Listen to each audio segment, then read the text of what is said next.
From Cyclone Stadium, welcome to tonight's broadcast of high school football, as the Culpeper Media Network is proud to bring you all the exciting action of Cyclones football. Tonight, the Cyclones play host to the Foxes of King George High School, and at stake tonight, first place in the Battlefield District. I'm Mark O'Connell alongside Steve Peacock. Steve, it is sort of a big woo when you think about today what it means to be in contention for a district title.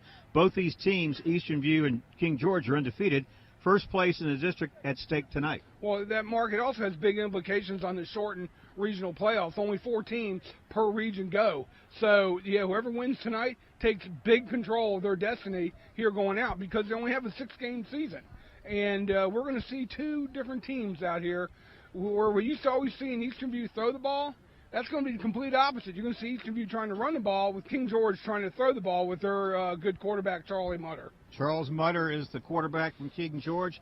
He strikes me as a guy who can, he's a threat to both pass it and run the ball. He's got some good skilled players on his team. Eastern View would probably tell you they don't have as many skilled players this year. But one thing about Eastern View is that, and this is the hallmark of any good team in any sport, is that a good team will always find ways to win. And they're 3 games into the season. They're undefeated. All right, they needed some special teams play and defensive play to beat Caroline. Then they had that second-half gallant effort against James Monroe to beat them. They came from behind to do it. And then you're looking at Cortland and you're thinking, okay, they just blew out Caroline. Well, they're going to have an easy time with Eastern View. And it turns out they beat Cortland. And to me, it just reminds me that Eastern View can figure out a way to win a football game. Well, that's what good teams do, Mark, and they're relying on their defense this year and their boys up front on the offensive line and trying to get Caden Hughesby some time to throw the ball to his favorite target, Daniel Taylor. But really, Rock Lawson is the one who's going to carry this team from his running back position and on defense because they're going to need it all tonight because Mutter, who's going to Emory-Henry, already recruited. They moved up to Division II from the ODAC. So he's going to be playing there. He's elusive, like you said. He can throw the ball. So it's really going to test this Eastern View defense because they got a couple wideouts. One being a freshman, he's only 6'4", but he's already getting looks from Division I schools. They're going to have to match up, and I think that's where Rock Lawson's going to shine tonight from his linebacker position. And both teams, Eastern View and King George, they've had big plays in their defense this year that's really helped lift them to victory. So, King George has forced a lot of turnovers. And like you say, they've got the guys on offense. We haven't even mentioned guys like Von Whiting and Javon Campbell was the receiver you're referring to. And they got a pretty good tight end in Kyle Ravello. Right. So it looks like a pretty good matchup. But, just with Coach Hatfield and the staff, is like they've got something up their sleeve. They're going to figure out some way to prevail tonight. But again, this game can go either way. That's right, and that's what good teams do. Each of you will try to find a way to win. King George is trying to get that win and try to get to that type of status. So it is going to be a good game tonight. Temperatures are going to be dropping in the 50s, very little wind. And I think tonight you're going to see a good game. Whoever does not turn over the ball and can take care of the football tonight will win this game. Well said, and I'm looking forward to calling the game with you tonight. And it's odd to say it, but 3 games into the season, we're at the midway mark of the regular season. This is an abbreviated season, and it's just the way it is. Well, we're going to be taking a break here, and then we're going to come back to tonight's team captains and the coin toss to start tonight's game. We're looking forward to calling it tonight for you. It's King George taking on Eastern View on the Culpeper Media Network. Keep it right here. This broadcast is brought to you by the following community sponsors. Able Heating and Air, 718-7556. Battlefield Automotive, 547-3673. Cash Imprints, 317-1473. UVA Orthopedics, 321-3120. The Copperfish and Time Market, 825-1011. Found & Sons, 825-3530. Couple of unbeaten teams here going at it tonight from Cyclone Stadium. It's King George at 2-0 taking on Eastern View 3-0. And the Cyclones will be kicking off. That'll be courtesy of John Bales. Good evening, everyone. I'm Mark O'Connell alongside Steve Peacock and the man up top behind the camera, the one and only John Krawchuk. Welcome aboard. We are live, and we hope you'll enjoy tonight's broadcast. It's Eastern View taking on King George. Steve, couple teams unbeaten, and both these teams have found ways to win so far this season. They sure have, Mark, and it's like It's a battle for supremacy right now in the Battlefield District between two well-matched teams. Bales' kick is fairly short, taken at the 15-yard line. Got a penalty flag down on the return. This was returned by number 2, Javon Campbell. You're going to hear his name called frequently tonight because he's been quarterback Charles Mutter's primary receiving target. Steve, what did you see on the flag? I think it's going to be a block in the back against King George. Mark, let's see what the call is. We got an injured Eastern View player, number 41, on the field. Layman Dean.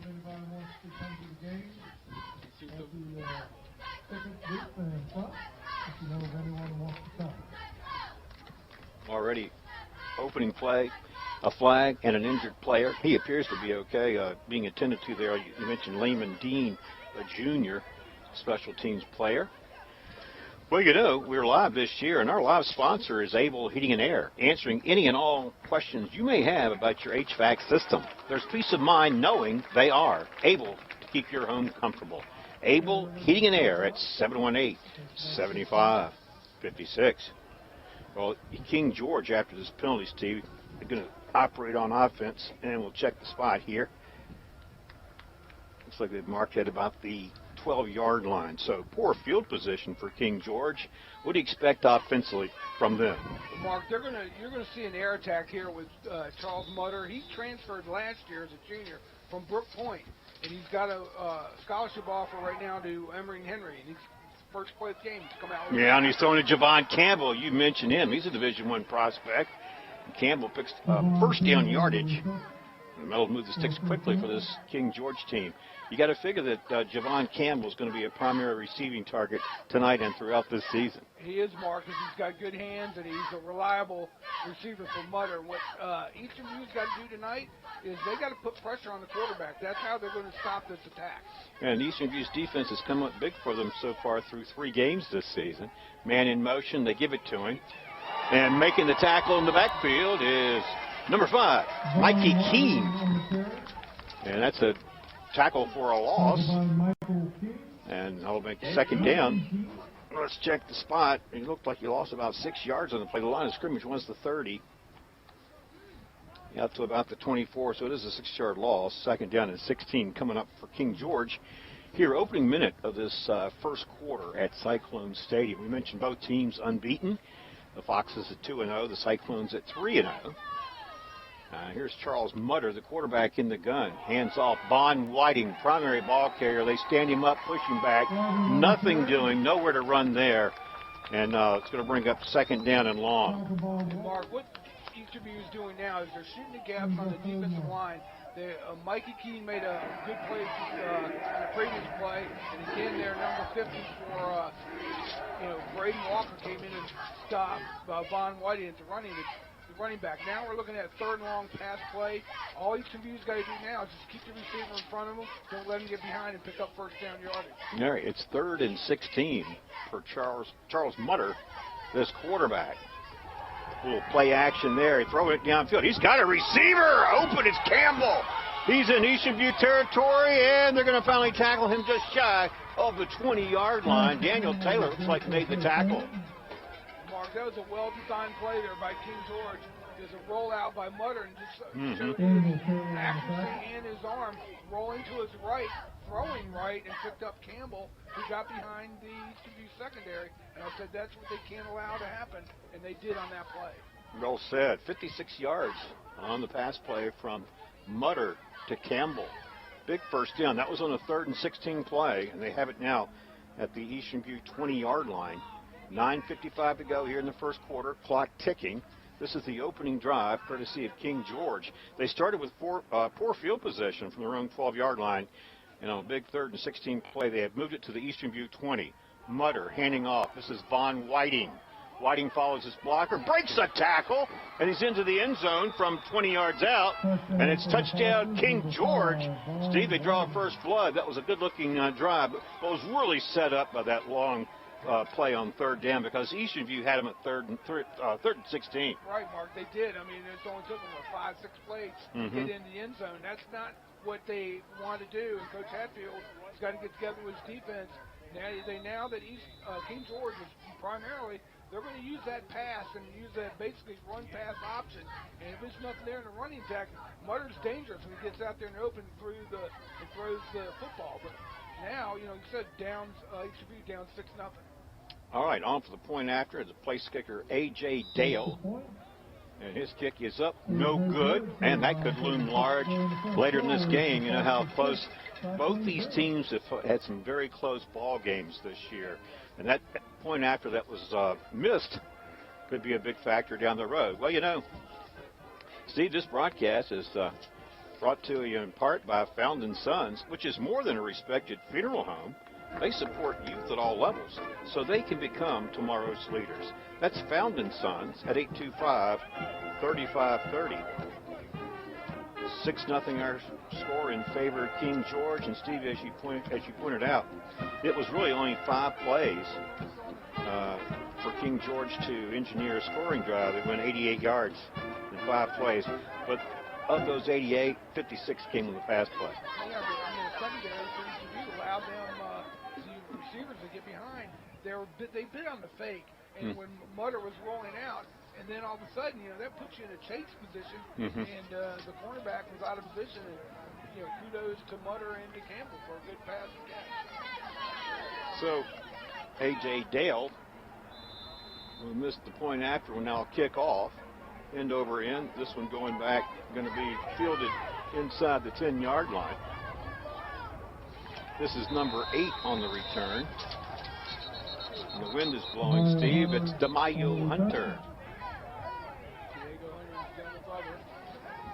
Let's check the field position. We're going to see Eastern View's offense now for the first time in the game. They're trailing 6-0. We'll see Caden Hughesby at quarterback. We're going to probably see a lot of Rack Lawson. And, Daniel Taylor has really shined so far for this team. And I think really on both sides of the football. Not to single him out, but he was the one that marked there by Campbell on the pass play. That's because I think he's got the fake more than he speed issues. What I'm impressed by with King George is their speed, and that's going to be bothering the Eastern View Cyclones. All right, well, let's check the line of scrimmage. Looks like it's at the 20. Caden Hughesby is your quarterback, number 16.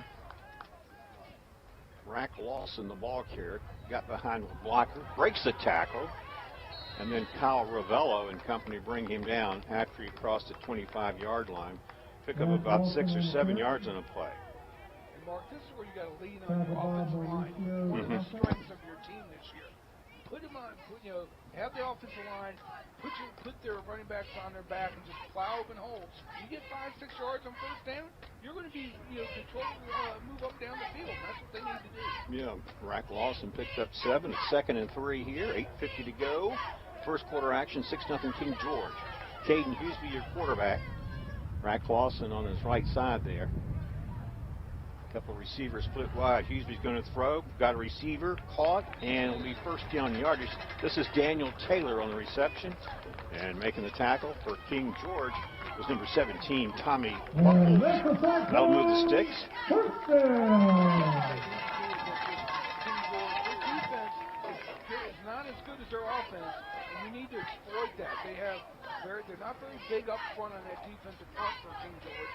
That's what I'm saying. They got to give Hughesby plenty of time to throw the football, and again, the running attack, just put helmet on helmet and open the holes and let Rack Lawson do his thing. Daniel Taylor, wide left. Got a receiver in the slot. Over here on the left side, Caden Hughesby now looks at 1st and 10. Rack Lawson, the ball carrier, and this time doesn't find any running room as the King George Foxes were there to stuff that one. No gain on the play. 2nd and 10 coming up here. Flag on the play, Mark. That's our second flag of the night. First one was against King George on the opening kickoff. Let's check this one. We're talking to Eastern View, so it's probably going to go against King George. Personal foul. Whoa, look at this. Wow. Good ball.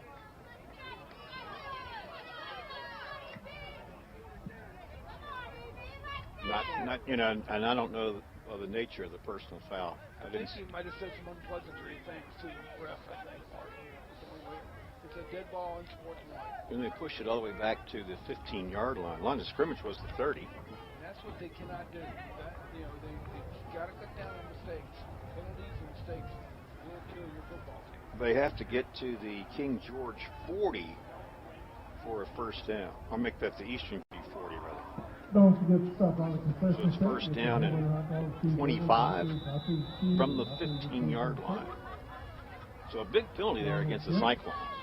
Hot chocolate. If they're like King George, they have the ability to, come back from any adversity like that. And that's a play that hurts you 15 yards. Well, that's psychological. Let's see what they do here. Rack Lawson trying to get back some of the yardage. They try to strip him of it unsuccessfully. He's out to, it looks like, about the 22-yard line. Again, Mark, Eastern View's got to figure out what King George is running on the defense. They're not, like I said, they're not big up front, but they're shooting those gaps with those linebackers. And like I said, if Brock Lawson is just a block away from getting into that second level, then he can take it to the house. And again, he's just got to find the spot, and Hughes just got to be calm and cool and control there back at that quarterback position. But now you're looking at a 3rd and 19, so it's definitely a throwing situation here. Well, this is sort of similar to where King George was in on 3rd and 16 from their 24. Eastern View has it 3rd and 19 from their 21. Got away from the first tackler and the second. And he sprints out of there and gets out of trouble, picks up some yardage, and he did a great job of eluding two would-be tacklers back there. And he didn't get the first down, but he gave him some little bit of breathing room out there. Sure did. He got him out of the hole. But again, mistakes. You can't, against a good football team, you cannot, get mistakes in killing your drives, be it penalties or turnovers. So right now here, you got to punt the football. Hopefully, you can rely on your defense to hold King George and keep him out the inside. Looks like we're going to have a timeout taken, and it's going to be taken by King George, their first of the game. Well, our timeout sponsor is CFC Farm and Home Center. Hometown service since 1932. From head to toe, it's easy to outfit with CFC Farm and Home Center. Well, we've got 6 minutes and 44 seconds to play here in the first quarter. If you're just tuning in, King George had opening possession, started poor field position at the 12-yard line. 3rd and 16, it was Charles Mutter hooking up with Javon Campbell, 56-yard play that moved the ball to the Eastern View 20. And then on the next play, Von Whiting, 20-yard touchdown run. And here's Eastern View on their first possession. Will be punting here on a 4th and 11. Johnny, give us a glimpse of those cheerleaders tonight. And, of course, before the game started, we had, 11 seniors recognized? Sure did. Yeah. It's kind of odd, thinking in the spring, you're doing senior night in the spring. Yeah. For football, but This punt was a high kick that did not take much of a roll either way. But King George, will have excellent field position. They send their offensive unit out on the field for the second time tonight here in the quarter. They're going to have it at the 47-yard line. Short field to work with. Again, Mark, I'm looking for Coach Hatfield and the staff to defense. You've got to get pressure on Mutter. You cannot let him stand back there and survey the field because he's a dangerous run threat as well. So they have to maintain their gaps and, like I said, get pressure right up the middle on him. We've got some statistics courtesy of Devin Payne we can provide about some of these guys we're mentioning. Von Whiting, for example, your ball carrier. He got just past midfield, it looks like. So looks like they're going to mark it, we'll call it midfield. So it'll be, he picked up 3 yards. Now they're going to mark it Eastern View 49. And again, they just got to control Mutter because he's, like I said, he's going to use play action and he's going to use the rollouts to try to confuse Eastern View, and that's when their secondary comes into play as well. And they're going to load up this right side, Steve. 3 receivers. Javon Campbell standing behind 2 of his teammates there. Von Whiting gets the call, goes over the left side, and they stop him just shy of the 45-yard line. Going to bring up 3rd down and short. And Mark, the reason they're showing that bunch formation on the right is they're trying to bait Eastern View into saying, oh, okay, they're going to throw it here and try to shift some of their linebackers or their linebacker down to cover the slot. But that's not what happened. They handed it off to Whiting, and now you're looking at a third and about 3, and you're past the 50-yard line. This might be 2-down territory here for King George. Yeah, it makes you wonder. You got Von Whiting. We've mentioned him. He's got 23 carries, 166 yards so far coming into this game. And you've got Mutter, like you said, a threat to throw it or run it. Whiting, the ball carrier, won't get the first down. They stand him up at the line of scrimmage.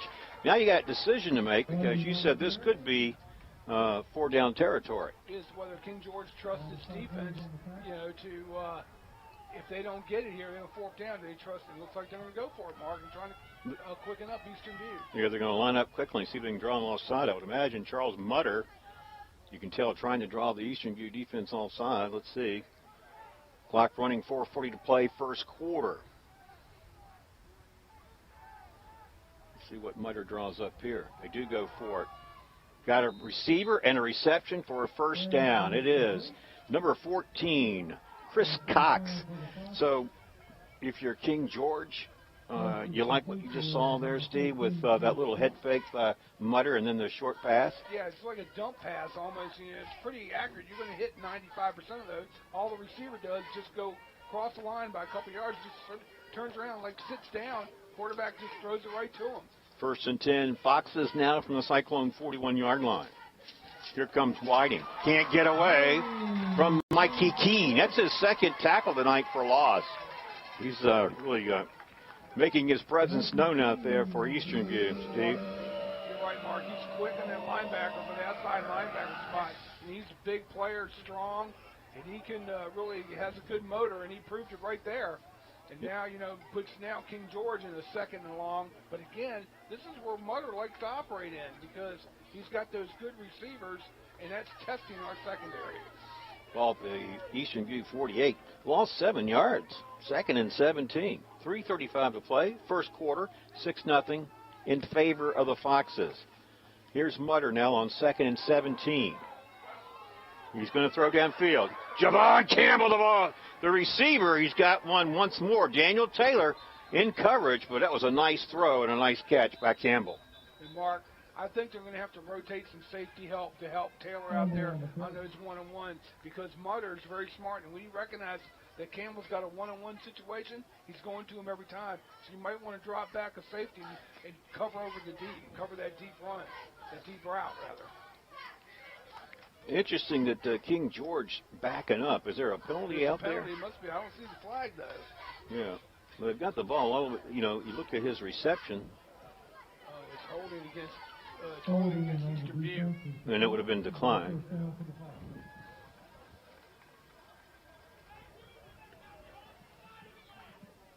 Looks like at the 16-yard line, Steve, that was a pickup of 32 yards on the pass play.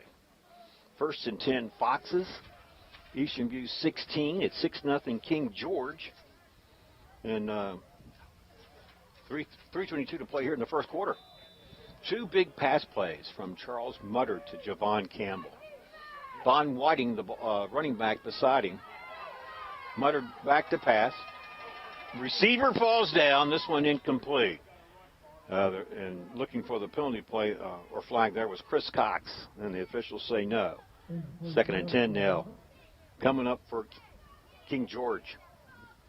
Yep, and again, he's just trying to throw deep in the end zone, trying to find one of his talented wide receivers, looking for number 2, Campbell, or also you got that freshman, Makai White, who's also going to be looked at, and he's only a freshman. I think there's Chance Wiggins, and, of course, there's the tight end, Kyle Ravello. Yep. All right, here is 2nd and 10 from the 16. Charles Mutter, the quarterback. Play fake. Here comes the pressure. They bring him down on the sack. Mikey Keene, a couple others, including big number 50, Braden Walker was in there. And another sack, but this brings up a 3rd and long, and it almost sounds like a familiar situation for King George. It is, Mark, and they're not going to punt it here, so they've got 2 downs to pick up the first. Each of you's got to realize that on defense. And so I like what on that pressure they put on Mutter right there, and they got to continue to do that. They're going to have to send Keene and Rock Lawson sometimes on blitz packages right up the middle. 3rd and 17. Ball marked at the 23 of Eastern View. Mutter. Here comes the pressure again. Throws it. Incomplete. This was off the hand of the intended receiver out there, number 2, Javon Campbell, and then the penalty flag came in at the end of the play. Is it going to be holding? It looks like it might be holding against King George. I didn't see the Eastern View hold any receiver. If it's against Eastern View for holding, it's a 5-yard automatic first down. See what they're...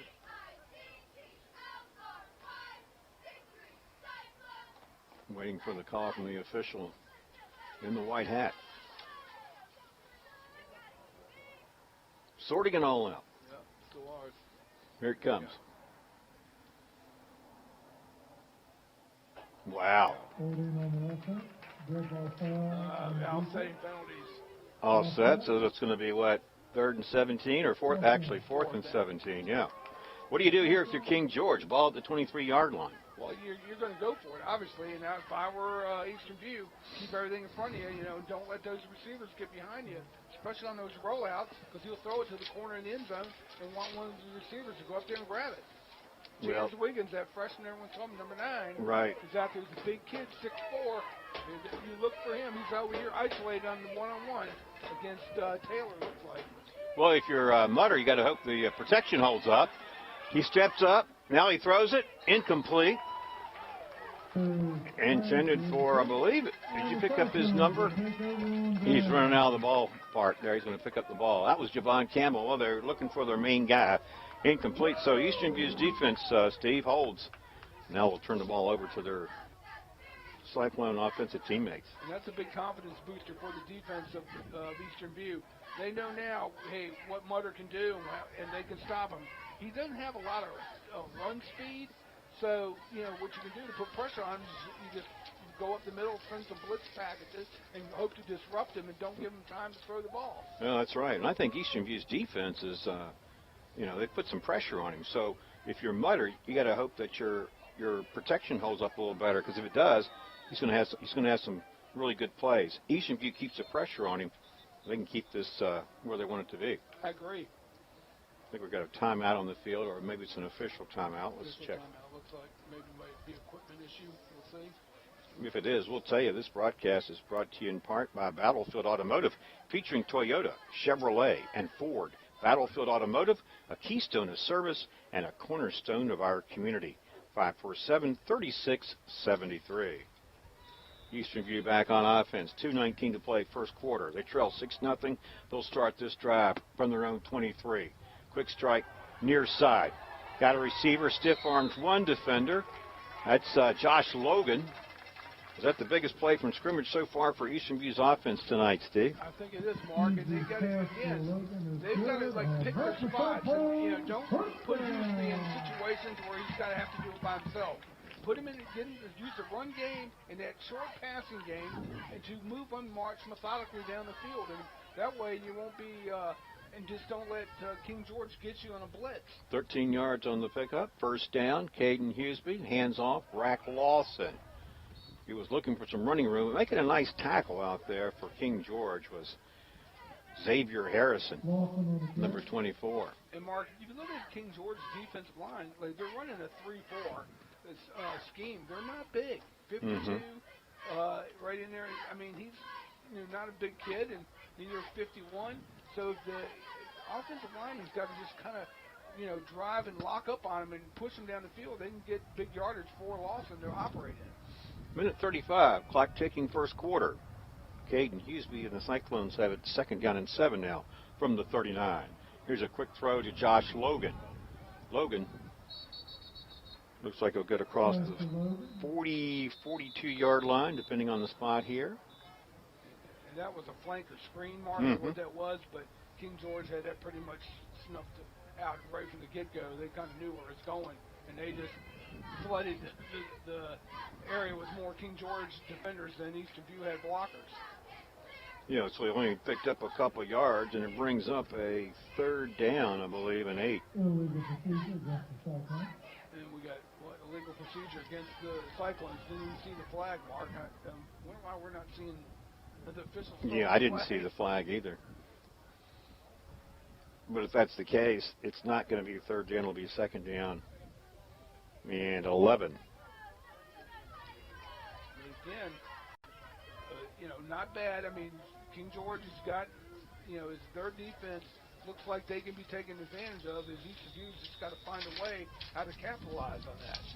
Minute 20 to play. First quarter action. Now clock resumes.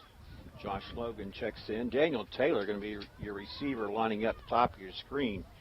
And in that slot, number 3 is Connor Weeks. 2 to the left as well. Here's Caden Huseby looking for a little running room. And he sort of slithers his way forward out to about the 39, 40-yard line. Clock will continue to run. Under a minute to play in the first quarter. And that brings up third and about, Mark. It looks like we call it 7, maybe. All right, and then again, this probably won't be 2-down territory for Eastern View because they're only down 1 score. But I think right now they've got to figure out, hey, we need 7 yards. And that's when you rely on your seniors and your offensive line up front. Well, the way this is lining up, this could be the last play of the first quarter. 20 seconds and counting. 3rd and 7. Huseby stepping up, throwing over the middle, got a receiver. First down is Daniel Taylor. They tackle him just as he got past the sticks out there, and he'll move those for another first down for Eastern View, and the clock is stopped with 11.6 seconds showing in the first quarter. Mark, I haven't marked it yet as first down because Taylor started to run back. He had it when he first caught it, and then was trying to shake off the defender, and he kind of stepped off into the back and see where they're going to spot the ball. So they haven't ruled it a first down yet? No. We'll have to measure it then. Not yet. It sure does look like it from here. Yeah, now they're going to. Now they're moving it. Yeah. So I could have been premature and presumptuous, but because they moved the sticks, that was okay, right? I know you were right on it. Well, it was a close call, no doubt. And I think your point is well taken about how he had maybe stepped back some. You got to, we're not really sure about the spot of the ball, but he had it just enough to get it. Clock is running down. Final seconds ticking off, and Eastern View is going to be content to regroup, come back for the start of the second quarter. So we've played 1 quarter here at Cyclone Stadium. It's King George 6, Eastern View nothing. We'll take a break, come back for the start of the second. Right after this, keep it right here on the Culpeper Media Network. This broadcast is brought to you by the following community sponsors. Able Heating and Air, answering any and all questions you may have about your HVAC system. There's peace of mind knowing they are able to keep your home comfortable. Able Heating and Air, 718-7556. Battlefield Automotive, featuring Toyota, Chevrolet, and Ford. Battlefield Automotive, a keystone of service and a cornerstone of our community. Get back in the game. Culpeper Medical Center is home to UVA orthopedic specialists, providing world-class treatments for the joints, muscles, and bones of your home team. From shirts to banners and everything in between, imprint your message on the community with Cash Imprints, 317-1473. From wood-fired pizza to the freshest seafood and a world of taste in between. You'll find it all at Copperfish and Time Market. More than just a respected funeral home, Found & Sons supports youth at all levels so they can become tomorrow's leaders. Found & Sons, 825-3530. Start of the second quarter here at Cyclone Stadium, where it is Eastern View in possession. 1st and 10 from its own 47. King George currently leads 6-0. This was a drive for Eastern View that began on its own 23, and now they have moved it to the 47 as we start this second quarter.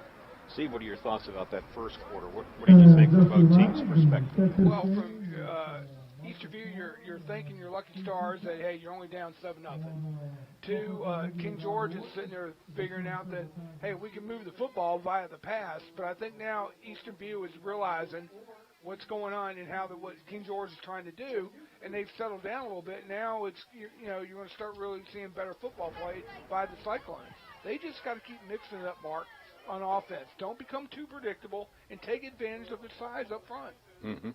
And I think that Eastern View, rather, with Mikey Keene in particular, doing a good job at putting some pressure on Charles Mutter. Too, and then Mikey King's in on offense too, and he's in that tight end spot. Now he's coming off the field. But, you know, you can use him as one of your running backs. He had a good run last week against Cortland. Scored that winning touchdown. Now he's going back out there. So you got, according to Devin Payne, 107 yards on 10 carries this year. It's 10 yards a pop plus 2 touchdowns.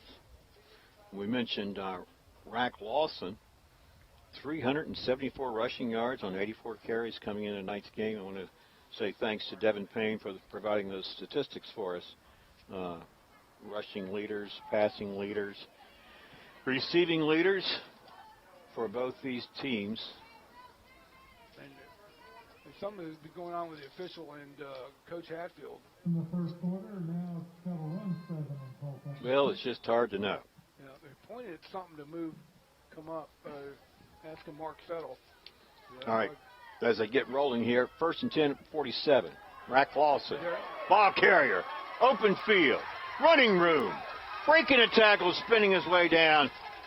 Huge gain on the play, and now Eastern View, Steve, knocking at the door. What a run that time by Rack Lawson. They set it up with a good hole up front to pave the way for him. Set up by that offensive line, Mark, and Rack Lawson really took that rock and ran it right up through that hole, right up that open hole, right up to the right sideline against King George, and it was just a touchdown saving tackle by 21 with King George. It stopped it from going into the end zone.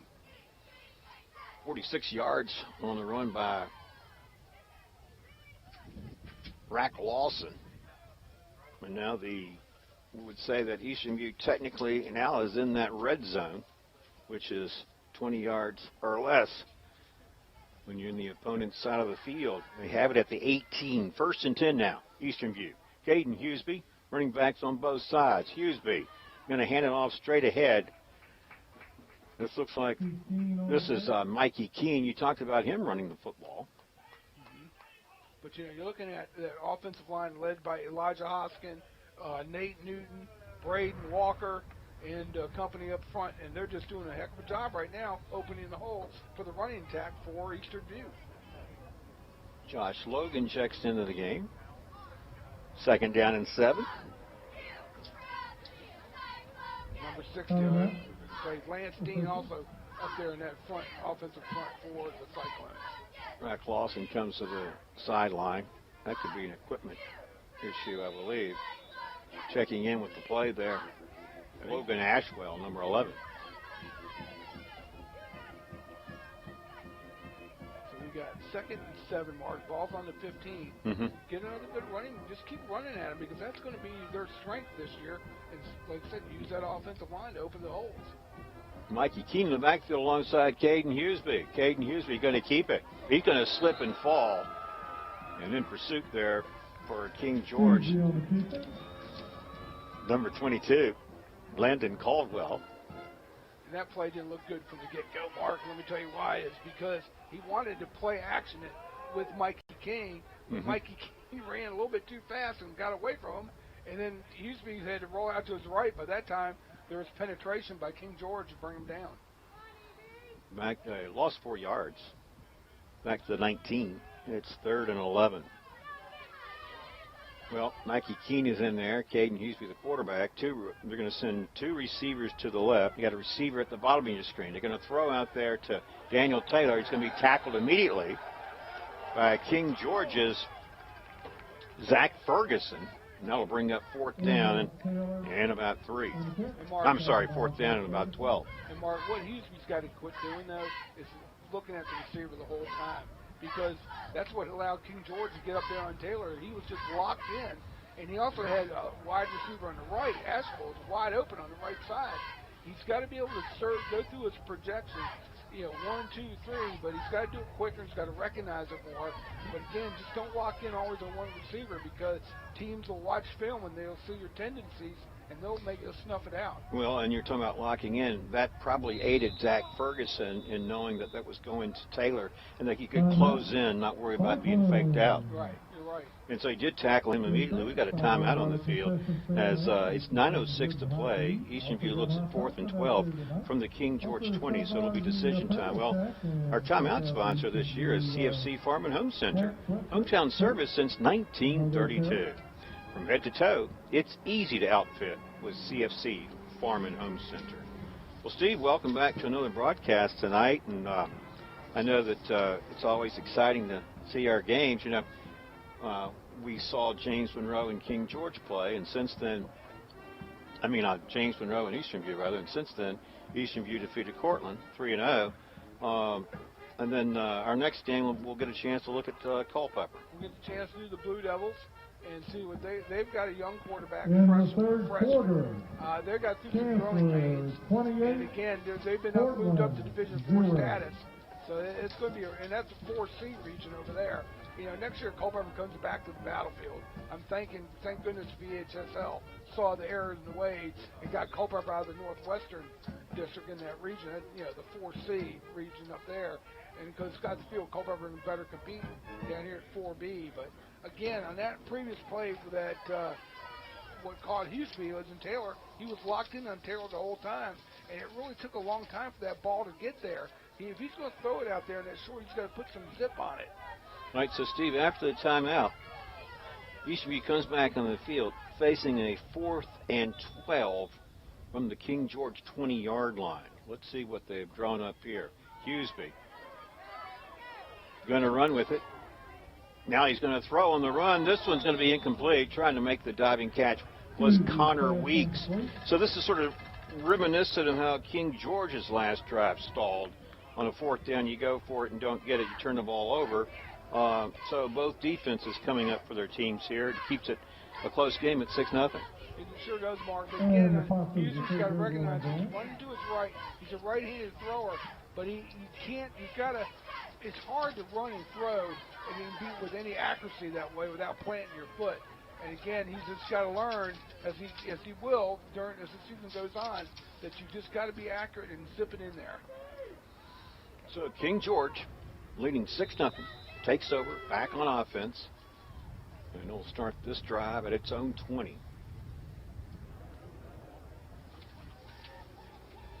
We talked about Charles Mutter, your quarterback for King George. They need to do a better job of protecting him. This time they do, and he finds Jalen Campbell in stride. He breaks the tackle, and there he goes. It's a chase down to the goal line. They're going to stop him short inside the 5-yard line. Long pass play to Javon Campbell from Charles Mutter. And Steve, to me, this thing was set up because unlike previous plays where Eastern View could get good penetration and pressure Mutter, he actually had time to go to work. He had a lot of time, Mark, and he just did a drop back. And you saw with his arm strength and his accuracy, he threw that on a dart. And Campbell right there is big wide receivers right in and bringing home. And, you know, fortunately for Eastern View, they're able to knock him out of bounds. But they got 5 yards. They're in, inside the red zone, and King George is on Eastern View's 5-yard line. 75 yards on the play, all the way down to the Eastern View 5-yard line. Now here's Mutter. He's going to keep it. Lowers his shoulder. He's going to be shy of the goal line. Making the tackle there was Rack Lawson. Looks like they're going to spot it at about the 3. So he picked up 2. 2nd and goal from that spot. See what, turnover time here for Eastern View. See if they can get a turnover here and see if they can keep King George out of the end zone. Well, you would figure, from my estimation, Von Whiting, that running back, would play a factor here since he's your go-to tailback, but we'll see. He's standing alongside Mutter down on his left side there on 2nd and goal. It is Whiting, the ball carrier. Whiting looking for some running room, and he gets a little bit of momentum forward, and they don't signal it's a touchdown yet, and he's stopped just short. But we have a flag on the field, Mark. I think you'll see holding. Wow. That's what it is. Good call by the official. Linemen were holding. Now pushed them back. I wouldn't, I'd make sure they go back. Don't decline, take it down. Push them back, make them earn it. A big penalty there against the Foxes. Mark it off. It was 2nd and goal from the 3. And now, Mark, what you got to do, what Eastern View's got to do is this field is shortened, so they're not going to have the big long runouts from wide receivers. So they got to stick to them pretty good and and just try to see if we get some pressure on Mutter, who's alone in the backfield. That's right. Empty backfield for Mutter on a 2nd and 15 here. Here comes the pressure. He has to release it. He's throwing. We could have pass interference there, and here comes the penalty flag. 2 of them. Daniel Taylor closing in on the coverage. Pass intended for Javon Campbell. You might as well guess it. He is the go-to receiver for King George. And it's pass interference in the end zone, so the ball end up on the 2-yard line for 1st and goal for King George. I didn't know that was interference, but I'm one down there because we're looking at it from behind, the play. We're looking at it from behind the quarterback. But again, the officials are right there, and Taylor just didn't, he didn't turn around. If he had turned around, it wouldn't have been interference. Oh, they're gonna move.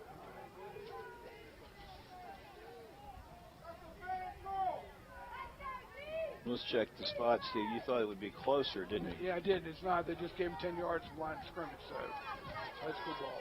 In the college and the pros, you mark it on the 2-yard line, same in college. If the interference happened in end zone. So it's actually now, it looks like it's at the 8-yard line. But the big thing is,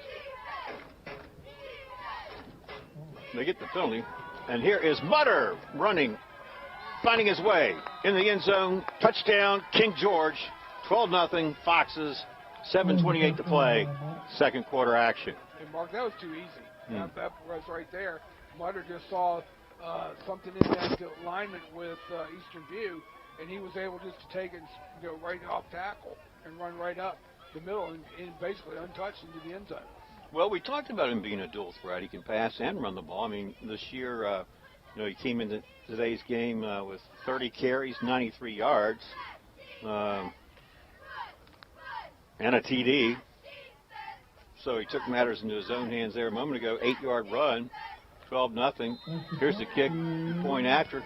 This one's no good. So Fox's A.J. Dale, 0-2 on the point afters, 12-0. And again, that could be a factor. We've still got more than half a game to play here. Right. I mean, Eastern View's got to figure out Mark's way defense to stop Mutter. And then on offense, they've just got to quit killing themselves and just run their plays. And because that wasn't interference. I didn't think it was, but they threw it deep in the end zone, and he kind of like said they threw the flag. I didn't think Eastern View's defensive back committed interference back there. Because just because he didn't say he turned his head around, but he didn't hit him till well after the play. I don't know. I'm sure I just saw it differently than that. I thought that the interference looked obvious, but that could have been me. I think anytime you have that contact as the ball is in the air and the receiver has no chance to get to it because of that reason, how do you not call it? I agree what you're saying, but I think that the ball was already over his head, and he wouldn't be able to catch it anyway. And then Taylor made the push down the wide receiver, but what they're saying is you have to look back on that ball, and the defensive backs are taught to look back. If you look back, then you're making a playing the ball, not playing the man. Mm-hmm. Again, Coach Haslett still having a discussion with the official. But isn't it possible it could be a different topic? It could be. It could be another topic. He's seen something. What King George is doing, he wants the officials to be made aware of it. That's all I can say right now. Well, why don't we go down to our sideline correspondent, Erin Andrews, and see what she has to say. Good, Erin. Or Michelle Tafoya, who's working tonight? Oh, well, now it was against, now the unsportsmanlike, I guess, had to be on the PAT because now they're moving the ball up. To the Eastern View 45 to kick from. Well, King George hasn't had any success with its kicking game tonight. No. Maybe this will help him. Still a short kick. And again, another whistle and stoppage on the play. What are the officials seeing that they don't like out there? That might be offside against King George, but we'll see. Well, as they sort it out, I need to tell you that this broadcast is brought to you in part by make that Copper Fish and Time Market, if I can spit it out, Steve, from wood-fired pizzas to the freshest seafood and a world of taste in between. We'll find it all at Copper Fish and Time Market. This we've gone live this year, and our live sponsor is Able Heating and Air. answering any and all questions you may have about your HVAC system. There's peace of mind knowing they are able to keep your home comfortable. Able Heating and Air, 718-7556. Now we'll kick off again. This time this will go into the end zone for the touchback, and voila, Steve, no yellow flags on the field. We're back. No more We're laundry. Back to playing football. Yeah.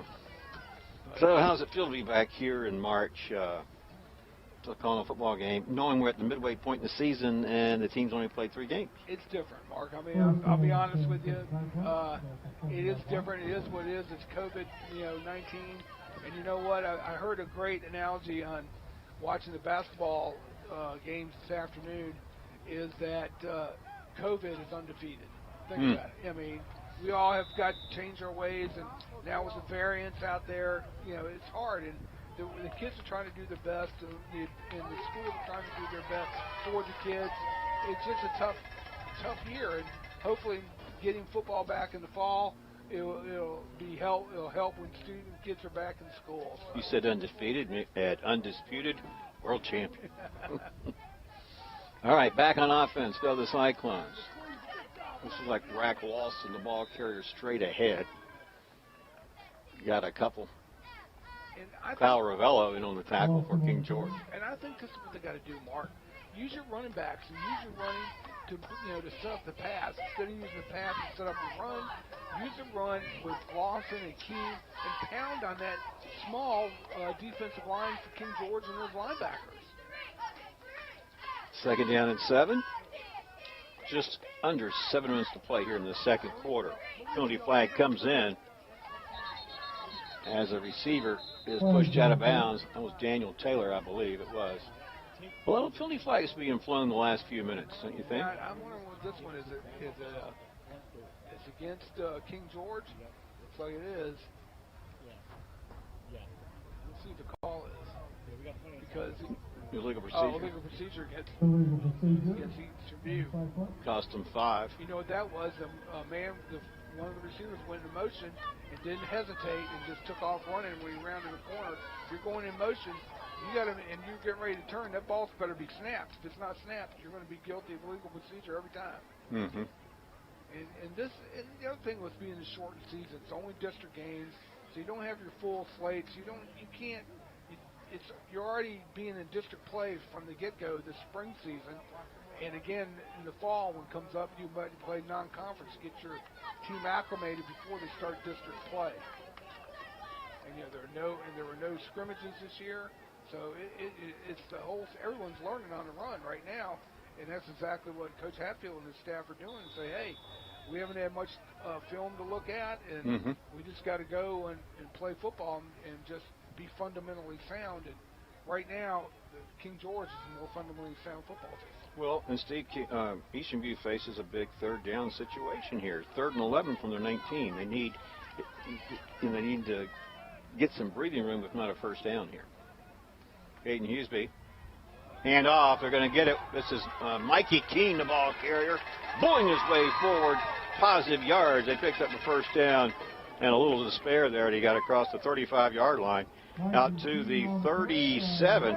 That's a pickup of 18 yards and a first down by Mikey Keene. What a great play call. Excellent play call. And it was really a trap play. Inside trap. They just did a little, motion, man, with Keene. He was able to get that ball right up there, and the hole was right there, and he hit it hard. And that's what I think they got to do against this team. But being down 12-0 is not insurmountable. No, not at all. You're not even halfway through the contest. Still right at 6 minutes to play here in the second quarter. Rack Lawson, the ball carrier. He got away from the first defender, reverses direction, and they catch up with him and throw him for a loss back at the 30-yard line, I believe it is. And a penalty flag comes in late, and that's usually in the area of unnecessary roughness. Yeah, and it's going to be against King George. They came in late. He was already on the ground. So thank you, King George. That's going to be 15 yards and first down again for the Cyclones. We'll see. It is a personal foul, a dead ball. Yeah, against King George will mark it off. Let me tell you that this broadcast is brought to you in part by Battlefield Automotive, featuring Toyota, Chevrolet, and Ford. Battlefield Automotive, a keystone of service and a cornerstone of our community. 547-3673. Mark. It was number 51 for King George. It was late hit. He's trying to tell the official to, trip, but he came right in there and hit him late. McVidow. All the way out. Let's see. Shy of midfield. They mark it at the 47. First and 10, as you pointed out. Excellent field position now for the Cyclones. 5:48 to play, second quarter. King George up 12-0, and that can change rather quickly. Let's see what Caden Huseby draws up. Two receivers to the left, one to the right, and yet another stoppage here. This will be timeout, King All right. George. Well, a timeout taken by one of these teams, which will give us the reminder that, our timeout sponsor this year is CFC Farm and Home Center. Hometown service since 1932. From head to toe, it's easy to outfit with CFC Farm and Home Center. Well, Steve, I know that you're a college basketball fan. Tell me on the horizon of what you think March Madness might look like this year. It's going to be really different, Mark. It's going to be played one location, Indianapolis, different arenas, but Virginia this year already they had to shut down their team that couldn't play tonight in the ACC tournament semifinals because one of their players tested positive for COVID. Same with the University of Kansas. So both of them are out of their respective league tournament, but they don't even know if they're going to be able to play in NCAA because they're going to have to now go through 7 days of no positive testing and contact tracing. So, but it also comes down to high school level too. Mm-hmm. I mean, it's just hard. I know people getting vaccinated. I'm one of the lucky ones who haven't had my vaccination. But again, that it's a virus. I think it's going to be around more than just a season. It's going to be around for years to come. All right. After the timeout, Caden Huseby, hands off. Mikey Keene. This time, can't find much running room. They stack him up. They don't take him to the ground, but they hold him to a short gain on the play. And we'll have second down in about 8 or 9 coming up. And Mark, you saw his strength. He was a wrestler. I told you last week he won a state championship. I stand correct. He finished third right. at 220 right. in the state wrestling tournament. See, I think the kid that won it for Eastern View was Griffin Smithers, wasn't it? And Daniel Taylor was second? I think so. Yeah. And Keene was third. But again, Keene just showed you his strength. And again, I would think you just got to show some misdirection. And I like those inside traps because that's what Keene did, and he just ran right up in the middle of it. But Hughesby's got to be able to execute it better. All right, second down, 9 yards to go. This pass caught by Josh Logan, and his number's sake from the other team there, Gary Lane brings him down immediately. And again, Mark, you're playing into King George's strength there on that play because they've got fast defensive backs and linebackers. Mm-hmm. You'd be better off to go into a center running back screen, not a flanker screen. Let them all come on into Hughesby and just dump it right over the middle because there's nobody there. And then you've got your running backs already at the second level. We'll see, throwing those flanker screens, especially on the short side, doesn't give them much room to make a play. 4 receivers set, 3 to the left, 1 to the right. Caden Hughesby stepping up. Here's a little bit of pressure. They're going to tackle him short of midfield on 4th down, and that'll on 3rd down rather. It'll bring up 4th. Yeah, I think they're going to punt here, Mark. They got to use field position. Only down 12-0. You've got to make King George earn it. If you didn't make it here, you give them a chance to score right here before half. Coming on to punt this away will be number 6, Jalen Woodward. And let's check the return man back there. I know they've got two players back there. Javon Campbell, number 2. And having trouble picking up the other number. But anyway, Jalen Woodward will stand inside the 35-yard line. High snap, gets it down, kicks it toward the sidelines. It's going to go out of bounds. Let's check the spot. That's going to hurt them, Mark. They didn't gain much advantage, maybe, 20 yards? Well, the line of scrimmage was 49, and they moved it to let's see, they're going to mark it for 35. So, again, it's, not a good, they don't have, that's one thing they're missing this year, too. They don't have the kicker like, Hutchinson was last year, also was a punter, and, could keep opposing teams deep in their own territory. And that's, again, that's one weapon they don't have this year. All right, King George offense back onto the field. Empty backfield for quarterback Charles Mutter. He's got 4 receivers, and he goes to one over the middle there, short gain. That was completed to Vaughn Whiting out of the backfield. Look, he picked up about 5 yards out to the 39. And Mark, you said watch out for Rodello, the tight end. Right. He was wide open on that play, and ECU's got to be made aware wherever he is. And here's Mutter over the middle, looking for Alexander, in and out of the hands of the intended receiver. He is really dangerous out there, and you know Mutter doing a good job of getting the ball to him. Look, he's got a cool, calm demeanor about it. The way he throws, Mutter does.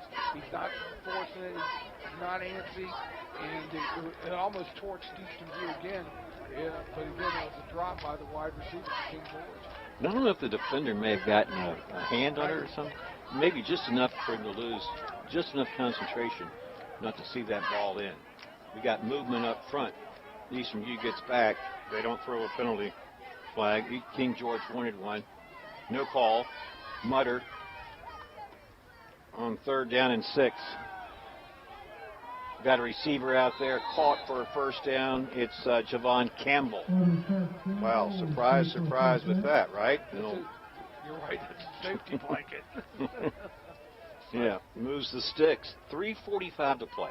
Second quarter action. We're at Cyclone Stadium, where it is. Currently, King George 12, Eastern View nothing. King George just picked up a first down, and now they'll have it at their own 47-yard line. So Charles Mutter sends 2 receivers to the left, one at the top of your screen. Mutter steps up.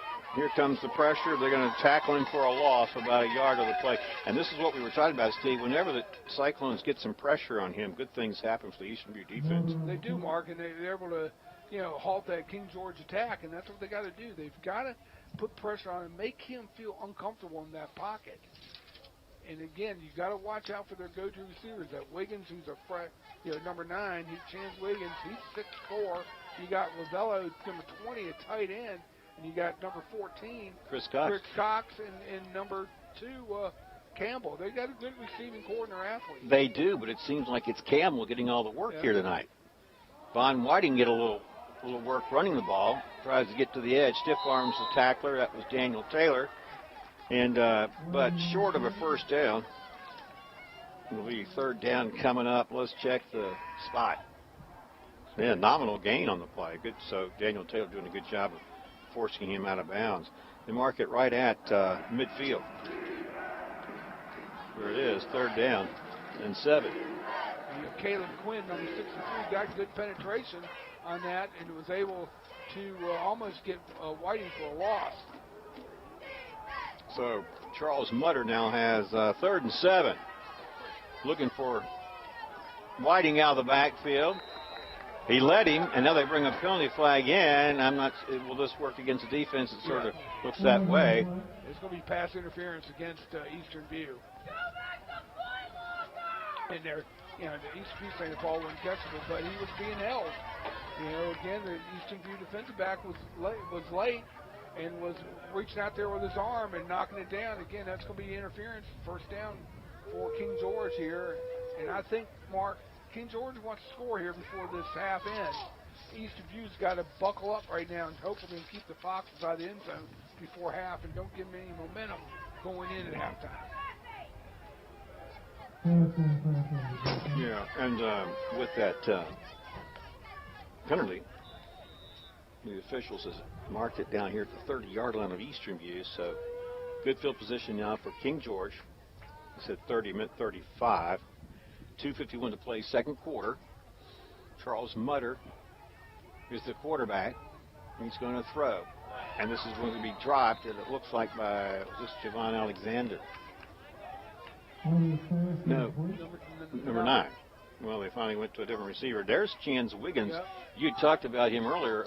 He's got some good numbers this year, but quiet up until that point in time tonight. And the thing is, he's only a freshman. He's already got offers from Virginia Tech, and Pittsburgh. What about Javon Campbell? Yeah, I don't know who. They're saying he might be looking going to like Fork Union or prep school before in college. But, And then you mentioned Charles Mutter maybe going to Emory and Henry. Yeah, he's got an offer from Emory and Henry. Then they moved up from the ODAC to Division II. Guess who's their defensive coordinator? Well, I'll get back with you there. Mutter throwing downfield. Here comes the receiver jumping up for it. That's Chris Cox. Incomplete. Good coverage out there by Daniel Taylor, and he had a little help coming his way in the form of number 17 for Eastern View, Nasir Banks. Third down and long. So who is the coordinator at Emory and Henry? A good friend of ours, and he was a former coach at Liberty High School. Liberty, would it be Buzzo? Yeah. Tom Buzzo? Is he? Defensive coordinator. Wow, I didn't know that. Well, I wish him well. He did a good job up at Liberty. And his son now is the head coach at Liberty. Right. Well, here's 3rd and 10 now for King George. They have it at the Eastern View 35-yard line. What can Charles Mutter do? Eastern View needs to get pressure on him. He's going to keep it, quarterback draw. He's not going to get anywhere near the yardage he would like to for a first down. But you have a decision to make here on 4th down and probably about 6, Steve, in this field position. I guess that you have to go for it here if you're King George. Yeah, I would think so. You're up 12-0. You're not going to gain much by punting the ball. Your defense has already proven they can stop Eastern View. Why not? You got a good quarterback, smart. See what happens. 4th and 7 from the 32. Mutter looks to the sidelines for the call. And Mutter, Mark, started for 2 years, at Brook Point before he moved and transferred to King George. Well, here he is. Protection holds up. He throws for Alexander. He's caught it inside the 10-yard line, out to about the 5. You only need 1 foot down, and there he was. Number 2 was Campbell. And defending on the play was Josh Logan, but this Mutter to Campbell, that's the tandem now, certainly for King George. And they have it now at the 5-yard line. Well, they got down to this situation previously, and then they sort of shot themselves in the foot, didn't they, with the penalties? Yep, they sure did. And then now look what, Eastern View just committed the mortal sin right there, allowed him to, get open and get that pass down there to him. Now they're knocking on the door here again. Clock running, 1:40 to play from the 5-yard line. They hand off. Von Whiting, the ball carrier. They stop him short. I think there's going to be a holding call against Eastern View. King George. We'll see what the call is. But, Mark, I want to give you another little tidbit about Tommy Buzzo, and why he likes Charles Mutter, because Charles Mutter was a freshman who was the head coach at Brook Point at that time, Tom Buzzo. Tom Buzzo was at Liberty. Yeah, and then he went to Central Connecticut State for a year, came back and became the head coach at Brook Point. And then he coached Brook Point for a period of about 3 years before he got the job at Emory and Henry. But when Mutter was a freshman, Buzzo was in his last year as coach for Brook Point. Oh, I didn't realize that. Yeah. I didn't realize Buzzo had been at Brook Point. Yeah. So now you know the connection here, why Mutter wants I get it. Absolutely makes sense. So we just talked about how King George had hurt themselves previously when they got down here, and they just did it again. Now the ball's back at the 20-yard line. Was at the 5. And again, big break for the Cyclones, see if they can capitalize on it. Okay, Mutter, he's going to go for Alexander. He's got him on the slant there. Get that lost yardage back, and we'll check the spot. And, Mark, that's where the linebacker for Eastern View's got to recognize. Sees the defensive back is seeing the slants going on. It's cut over to the inside. That linebacker has got to move over there. He could have really hit a jarring hit and knocked the ball loose, but he can't just stand there because and it was, like I said, too easy right there for Mutter to make that play. Well, he picked up pretty good yardage, 13, and now it's 2nd down. And 7. Clock running, under a minute to play, 2nd quarter. Mutter going to keep it.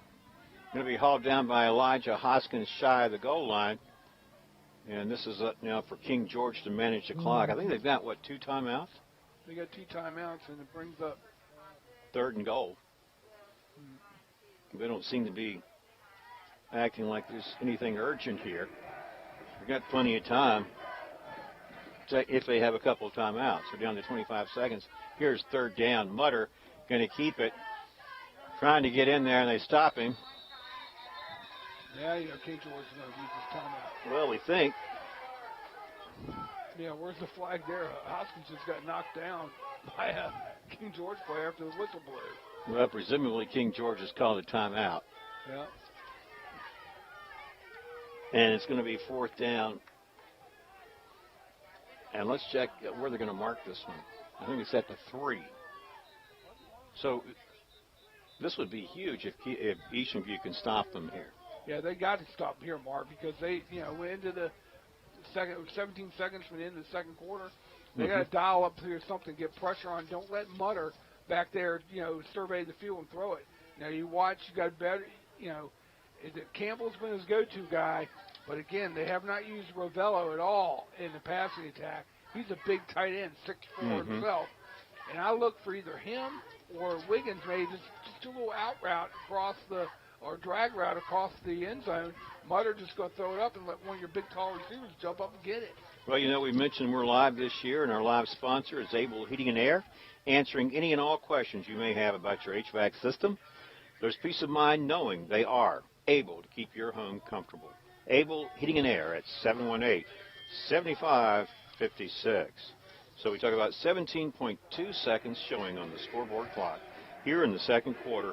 King George knocking on the door, but they've sort of gone forward and backward, and now they're facing a 4th down and 2.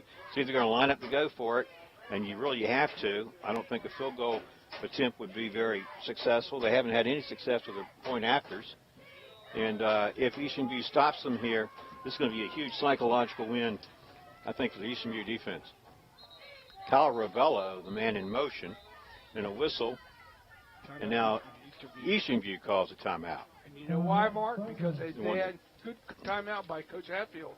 Because 20 was Ravello, their tight end, was motioning. And they hadn't seen that yet. And they wanted to make sure that if they does that, somebody's picking up Ravello out of the backfield. Good point. Well, this broadcast is brought to you in part by Found & Sons, which is more than a respected funeral home. They support youth at all levels so they can become tomorrow's leaders. Found & Sons at 825-3530. Also want to mention Cash Imprints. From shirts to banners and everything in between, imprint your message on the community with Cash Imprints. 317-1473. Now here it is, 4th and 2. 17.2 seconds remaining in the first half. Well, they're going to line up for the field goal. Let's see if A.J. Dale has more success than he's had on the point afters. This kick is up, and this time it's long enough, and it's good. So he nails it, from the 2, spot 7, 9, and 19-yard field goal? And, Mark, let me tell you why they went for that field goal. Because if they can make it, and it was good, it looked like the chances is good he would make it from there, puts it up 2 scores. Exactly. And whereas, if they didn't get in, on the touchdown, but 12-0 going halftime, and so you're looking at, where Eastern View could score and make 2 scores and win the game. That's right. Well, now you're still 2 scores. You could go for 2 on one, 8 points, and 7 on the other. You could tie it. Yeah, you're right. You could tie it. But I think King George needed those points because I think missing those 2-point afters could hurt them. Yeah. That's why they did with that 3. Make it at least 15 and forcing Eastern View that, hey, if they score, they're going to have to do a 2-point conversion. And, again, on the second one, they could do a 2-point, try to get 16. But well, you think about the chain of events, and the players in these events where on the 2-point afters, it didn't look like good snap, good hold, good kick all the way through. But on the field goal attempt, they got all that, and the blocking held up. Here's the short kick. Oh, it was a whistle. I guess it was a... Was it timeout? What happened? Have we had a few whistles tonight, Steve? Oh, he said he fair caught it.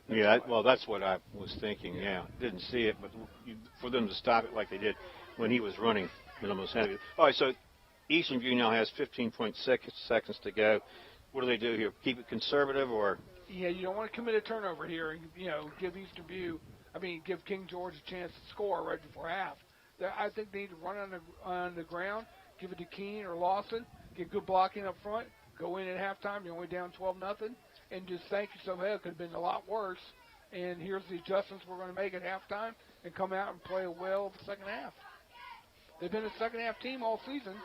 They were down, against Cortland. They were down against James, other teams, James and Rowe. And, yeah. And they came back and win, even in Caroline. They sure did. Throwing to Josh Logan. He's got it forced out of bounds at about the 35-yard line. Pick up 7 yards. Stops the clock. 11.5 seconds showing here in the second quarter. 15-0 King George. And here is what I like to see maybe what's going to happen here. You might be able to fake a long one here and do a little, fake to the running back up in the middle and see if they can get one of their star receivers, to like Danny Taylor or somebody wide open and get the ball to him. Well, you got a King George safety out there playing center field way back. Josh Logan dropped that one, incomplete. 8.8 seconds to play here in the third quarter. Yeah, King George is going to have someone playing way deep. They don't want to get score in front of them. But now, like I said, you got 3rd and 4. Here, you don't want to turn the ball over here on downs, or you don't want to give a big turnover here. You only got 8 seconds, so what do you dial up here, Mark? Well, like you say. You got Josh Logan and, Mikey King. You got 24 deep for Eastern View. D'Artagnan Sherbane, right? Yeah. Daniel Taylor out there on the left. Going to throw it short to Logan. He dances out of bounds. Clock stops the clock, 5.6 seconds. But these sort of gains, you don't have time but maybe for one more of those. So there's got to be something different if you want to do anything different. And see, Husby's got to get out of that notion of locking down that receiver. As soon as you saw the ball snap, where'd he look? Right to Josh Logan. If you don't think King George is going to pick up on that, he should fake going to Logan and look over to the left and see if he's got any openings left or there with D'Artagnan, Sherbane, or Taylor. Logan back to the right here, bottom of your screen. 3 receivers to the left. Sherbane, Taylor, Weeks. Here comes the pressure. Husby, they got him by the jersey. Throw short, incomplete, intended for Weeks. 0.9 seconds showing on the clock. So we got 9 tenths of a second left on the clock. Right here, now you got one play, just air it. I'm starting to think about that James Monroe game, Steve, and how it was James Monroe. They were up at the half, was it 13, 14, nothing, something like that? And Eastern View really owned the second half to win that game. They did, and that's what they're going to have to do. They've seen what King George is offering and what they're doing offensively. King George has got a very, nice offensive attack. They got a good quarterback, a senior, and so what they got to do now is, hey, what are we going to, how are we going to counter that in the second half? They got to get more blitzes on them and, run some different blitz packages. Now here you got 9 tenths of a second. What you don't want to do is throw an interception where they could pick it off and take it back to the house. What you want to do is do something, throw it down the middle of the field, see if a receiver can get on it, and if it's incomplete, you go in halftime still down 12-0. 15. Oh, 15-0. Yeah, excuse me. That field goal by A.J. Taylor. I didn't have a whole lot of confidence in them until he hit that field goal because of those 2 botch point afters. Right. I'm not saying it was his fault, but we talked about the sequence. You got to have a good snap. Yep. Got to have a good hold. You got to have a good kick. You got execution. Yeah, you got all that, in the chain. But thanks for picking up that for me, partner. Because I was like, why am I so? No, it's not. It's not not a thing. But we're together we make it happen. Yes, that's what our friend Thurston Carpenter says. Yep. Together we make it happen. All right. Here's Husby trying to air it out there. No, nothing doing. Josh Logan and some. Oh, we got some flags now. Yeah, I was looking at the ball, and you were able to see the flag in the backfield in the area of Caden Husby. Yeah, but it's going to be rough in the passer, I think. So it's going to give Eastern View one more play, or are they going to assess it on the kickoff? And they got to run one play. The game can't end on a defensive penalty, or half can't end on a defensive penalty. Interesting. So they would have one more play here in the first half. Yep. And they're talking to Coach Hatfield, and so it seems to be a little. Well, it looks like if you look at the body language there, the Cyclones are saying, "Hey, into the first half." yeah. And that's how it's going to end with. Let's see what the call is first. Here, all right. Oh, it's against Eastern View. Well, it'll be interesting. So was it offsetting? Did he point in both directions? I thought it was against a late hit against King George, but no, it must have been a personal foul against Eastern View. And so you can end it on an offensive half, so we'll see. All right, into the first half from Cyclone Stadium. Our score, King George 15, Eastern View nothing. Enjoy the break. We'll come back for the third quarter after all this. This broadcast is brought to you by the following community sponsors. Able Heating and Air, answering any and all questions you may have about your HVAC system. There's peace of mind knowing they are able to keep your home comfortable. Able Heating and Air, 718-7556. Battlefield Automotive, featuring Toyota, Chevrolet, and Ford. Battlefield Automotive, a keystone of service and a cornerstone of our community. Get back in the game. Culpeper Medical Center is home to UVA orthopedic specialists, providing world-class treatments for the joints, muscles, and bones of your home team. From shirts to banners and everything in between, imprint your message on the community with Cash Imprints, 317-1473. From wood-fired pizza to the freshest seafood and a world of taste in between. You'll find it all at Copperfish and Time Market. More than just a respected funeral home, Found & Sons supports youth at all levels so they can become tomorrow's leaders. Found & Sons, 825-3530.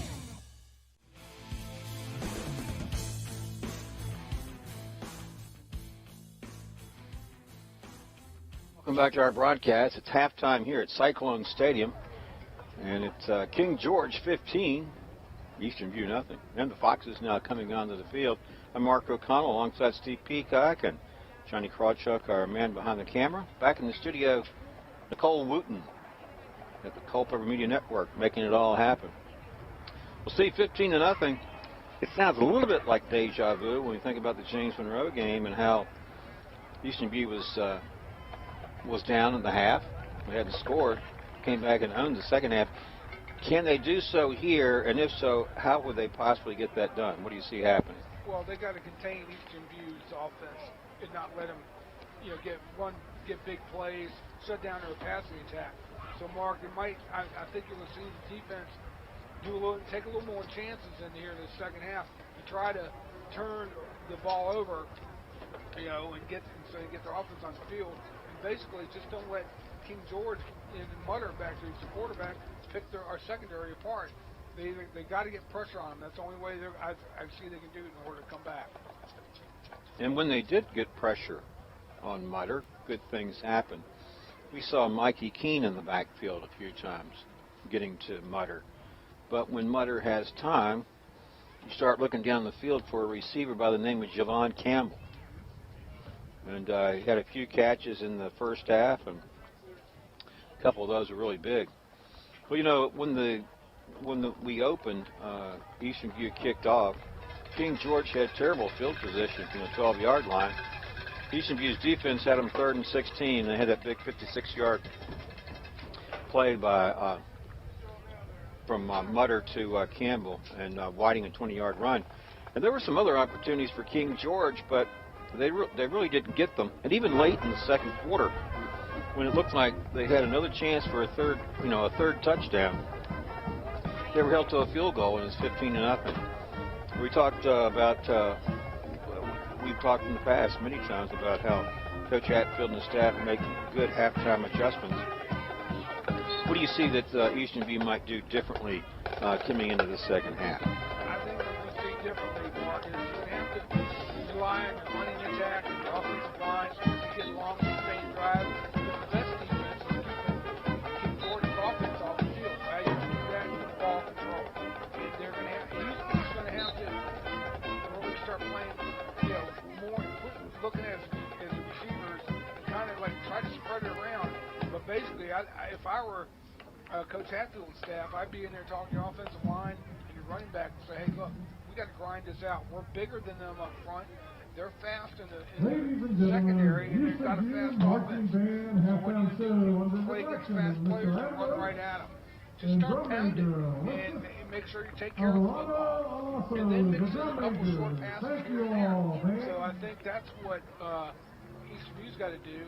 King George, they're going to try to, the big play. They definitely have big play capability, more than I think Eastern View has at this season. And they're going to rely on their senior quarterback, Charles Mutter. Well, Mutter, can throw the football. How are we going to stop him when we're on defense? I think we need to blitz him, have a couple blitz practices, and put the pressure on him, and make him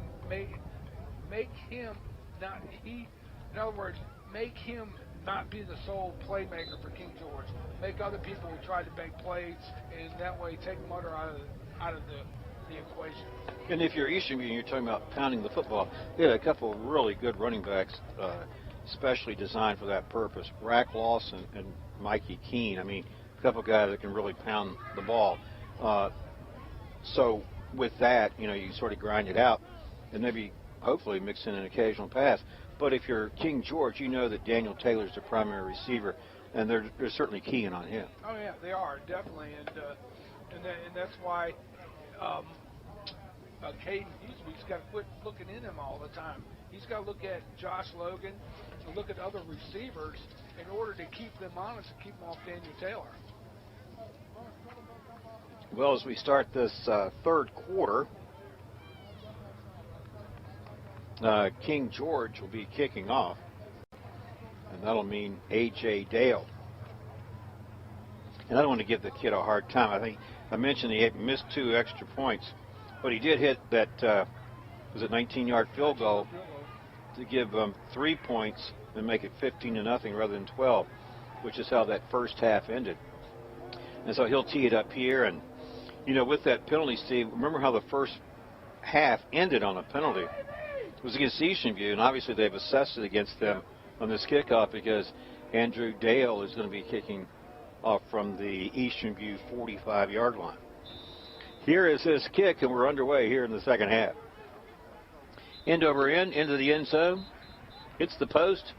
We'll bring it out for the touchback at the 20-yard line. The Cyclones take over 1st and 10 at the 20. And now he's just going to have to, what is Coach Hatfield's staff telling his offensive squad? And he's going to say, get the offensive line. Come on, guys. We can out-muscle them. They are bigger than the front that King George is presenting.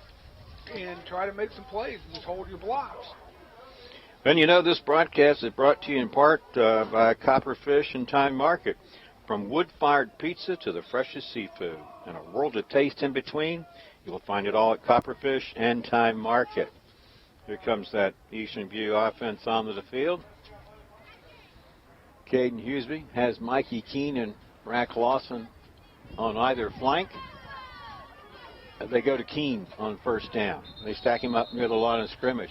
Well, this is sort of what we were talking about with that 1-2 punch back there.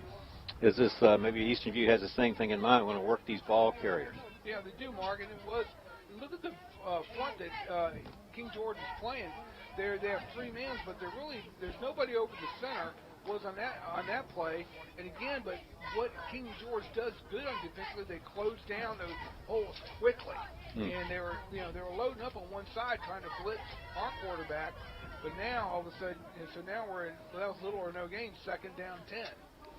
Caden Hughesby, this time Rack Lawson on his right. Hughesby's going to throw over the middle, got a receiver, just overthrew Josh Logan. That had the potential there for a whole bunch of yardage. Well, he was open there in the middle, Steve, just couldn't get it to him. He was open, Mark, and again, that's just trying to get, on. That was a timing issue, basically. He had him wide open. Hughesby's just got to go shake it off, go back, try it again now. Big 3rd and 10 play here. Yep, opening minute here this third quarter. 15-0 remains our score. King George on top. Cyclones look at a 3rd and 10 now from the 20-yard line. Here's Hughesby. This one's picked off. King George's interceptor there was number 13. Here's a big turnover, courtesy of Mauricio Blanco. And Mark, he just threw it right at him. He didn't. And again, that's what I'm saying. Houston doesn't look anybody off, and 13 was just sitting on it, and he saw where the ball was going and made the interception. And what are they bringing the flag? Okay. I'm just going to check the spot.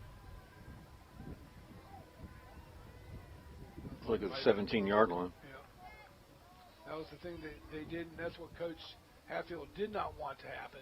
Exactly. Well, early turnover here in this third quarter hurts Eastern View because King George has it now at the Eastern View 17-yard line.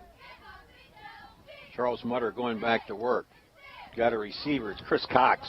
Breaks the tackle, picks up first down yardage, forced out of bounds out there by Eastern View's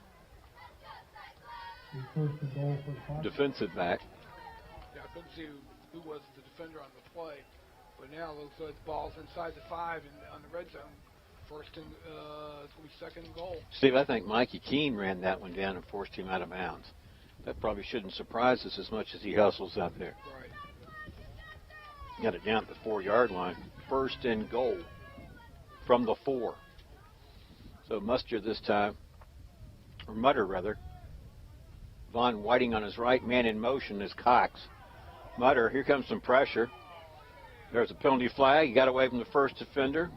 Spins his way around, and they drop him near the 10-yard line. That ball's going back there. It's a holding call. It's going to be holding against King George. You know, if you're King George, and I know you're up 15-0, I know you got a good spot here, but it seems like when they get down close, they commit a big penalty. They do. They could be up way more than what they are now, and that's what is keeping Eastern View right now in this ball game. Here they are. They had first and goal inside the 4, and then they get a holding penalty and just knock them back 10 yards from the spot. And so now you're looking at still first down, but first and about 15. So they've moved it to the 16, it looks like. Yeah. And so again, what's got to happen here is Eastern View's got to try to get pressure on Mutter and try to see if they can disrupt him. So it was first and goal from the 4. Now it's first and goal from the 16. And the receiver out there getting it. Yeah, here's yet another penalty flag coming in. See, this is getting a little ridiculous as frequently as that yellow flag is being thrown. Yeah, it's going to be a block in the back against King George. Our defender was on the ground. The King George defender just jumped on top of him, offensive lineman. You can't do that. So they'll be holding again. Then Eastern View's going to take them back. They don't care about the downs. Keep pushing them back. Isn't that something? Back-to-back penalties now against King George. Remember, they had moved it down to the 4-yard line. Then they pushed it back to the 16. And now this one, they'll mark off. Yeah, number 69 for King George just ran over one of our defenders who was out of the play and was just getting up. And, 69 just jumped on his back. And you can't do that. They're calling it holding, but really there's a block in the back. They set it down to the 21-yard line, where it's back to first and goal now from the 22. So King George moving in reverse. Mutter throwing. Receiver. Kyle Ravello bounces off the tacklers. Stiff arms another. Reaches for that pylon. He's in. Kyle Ravello, 21-yard reception. Broke a couple tackles to get there. Tight end, Mark. What I've always said before. Tight end, if you have a good tight end in high school, you can get a lot of touchdowns. And they just sent Barnwell is number 20, and they just sent him right across on a drag route from his tight end position, and he was Ravello was just wide open, and then he took it right across. He did a drag route right in front of the quarterback, so he could easily just dumped it right over the middle, and he had clear sailing to the end zone. Well, he could have impressed me with breaking a couple of tackles there. And this point after, well, he's consistent. Over 3 from the point afters. 1 for 1 from field goals. All right, 21-0. You would think 3 touchdowns and 3-point afters, right? Right, but no. But it's 3 touchdowns and let's see, 18. A field goal and 2 touchdowns. And no, 3 touchdowns. That's 18, and 3 is 21. Yeah, you're right. All right. We're not mathematicians here. All right, so here's a big difference, Steve, in this game in James Monroe so far. So when Eastern View was down to James Monroe at the halftime, they came back and owned really the second half. But here against King George, they commit an early turnover. King George ultimately makes them pay. Even though they had those like back-to-back penalties that looked like, they're moving in reverse, they do get the big play and they do score the points. That's what's different so far about this game. King George scoring early in the second half. Well, King George, and especially Mutter, is good at getting the ball in their playmakers' hands, and that's what he did. Ravello hadn't caught a pass all night. Right. And I know the offensive coaches for King George saw it. Just a little drag route from his tight end position. He was lined up like he's going to block, and he just reaches out, go across the middle. Nobody's there, and he's able to take it into the house. And this kick will not go to the end zone. They'll have to pick it up, as you pointed out. They'll pick it up about the 2. That's Josh Logan, and penalty flag comes in. Can you believe it? At the 10-yard line. Yeah, but it's going to be a hit against King George for, I think, a tackle, maybe hitting in the head, maybe targeting. I don't know. We'll see. Steve, I think if you're Devin Payne there down in the press box covering the game for the star exponent, somewhere in your stats, your penalties and yards are going to really stand out. Yeah, they are, and let's see what the flag's on. It's got to be, it looked like it was a hit to the head against King George. Have they marked it off yet? It could be targeting. Let's see what the call is. Waiting for the man in the white hat to tell us all about it. It's going to go against King George. King George has really killed himself with all these penalties. Face mask. 15-yarder. 15-yarder. Well, Eastern View's offense huddled up, getting some instructions. So I'll tell you, this broadcast brought to you in part by Copper Fish and Time Market. From wood-fired pizza to the freshest seafood and a world to taste in between. You'll find it all at Copper Fish and Time Market. All right, let's check the spot. 15-yard line. Not good field position, to say the least, for Eastern View. And they trail 21-0 here in the third quarter. 10-18 to play. This one caught. I believe it's Connor Weeks. We'll check here in just a second. It is Connor Weeks. Couple Foxes team up for the tackle. And Weeks picks up about 8 yards. And Mark, that's what I think they should be doing. They should be doing that all game right now. Just do those short passes. Give some confidence to Hughesby. And at the same time, move the ball down the field. Instead of trying to get yourself, in these big holes where and then you got to force it. And Hughesby has a tendency to make it turn the ball over. All right, here's second and short. Hughesby, incomplete. Pass intended for number 24, it looks like D'Artagnan Sherbane. By the way, he was one of, 11 seniors recognized before the start of the night's game? Yep. Josh Logan, Greg Bradley, Mikey Keene, Jalen Woodward, Daniel Taylor, Logan Ashwell, D'Artagnan Sherbane, Matthias Oman-Common, Nate Newton, Sammy Fairfax, Elijah Hoskins. Hope I didn't leave out anyone. Yep. Congratulations to them. And Mark, getting back to Hughesby, this is his first year under varsity center with a starting role. He got mop-up duty last year, but he looks like when he's passing the ball, he's trying to aim it. Well, it makes a nice pass to Logan, and I guess they're going to rule a reception and a fumble as Kyle Ravello picks it up and returns it. But it's going to be against King George, it looks like. Would he get another penalty flag down? There are flags all over the place, Laundry. I'm telling you that the penalties in the yards may be one of the leading statistics in this game tonight. It sure is. And looks like it's going to be against. It was an interception. It was a reception with a fumble. It was Logan had it. It looked like he had it long enough, and then the fumble. We'll see. We'll see what the officials are, but it's going to be against King George on the play. I think they've got. Are you talking about on the return? No, before the return. Okay. They threw the flag before the ball, when the Eastern View player caught it. Let's see what the call is. It's against King George. And Ravella, number 20, didn't like the call. He's slapping his. So it's going to go. It was on a 3rd and 3 play. Yep. The complete pass to Josh Logan. Yeah, I feel like we have to have the Jeopardy clock. Just come on, guys. They can't decide. I mean, have you ever seen a fishing crew like this, the officiating crew this long? it's a penalty. You don't have to. So wait, basically what you're saying, hurry up and tell us all about it. Yeah. I mean, come on, guys. Decide here. Yeah. Do the flag be, you know.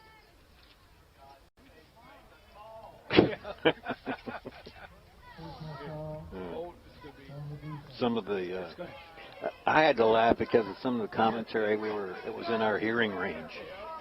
Yeah. Yeah. So it's going to be. I think if you give them the benefit of the doubt, you'll say that they were making a very methodical call. Yeah, it's holding against. It's holding against defense. It's a 5-yard penalty, but it's automatic first down. And now they're saying holding 15 yards. We'll see. They still haven't made up their mind yet. Well, you know, there's a whole lot we could talk about while they sort things out, you know. How was your day today? Well, it was pretty good. I just didn't anticipate all the irregularities.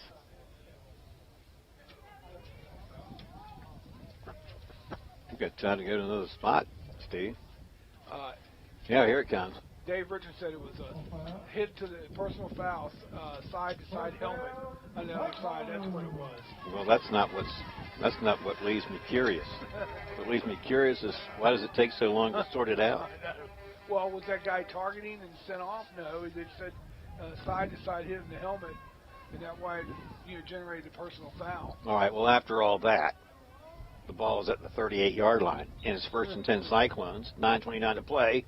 Third quarter action. This time good protection for Hughesby until it finally starts to collapse, and Hughesby runs out of there, lowers his shoulder, picks up a pretty good gain on the play, head out to, it looks like, about the 45-yard line, pick up 7 yards.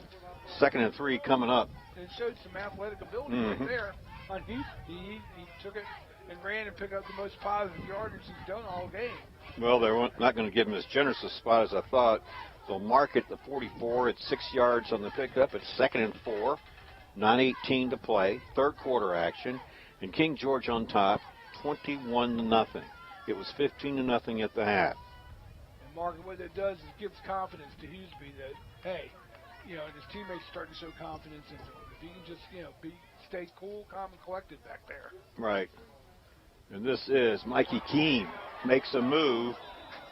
It was a delay, made a defender miss, got into the open field, and would have been running for some more yardage, but he lost his footing at the King George 45-yard line. And we got another penalty flag far side. Ref flew the Eastern View players saying face mask against Mikey King. Looked like he slipped, but he was grabbed by the face mask. We'll see what the call is here. Sideline warning. Face. No, just a sideline warning, though.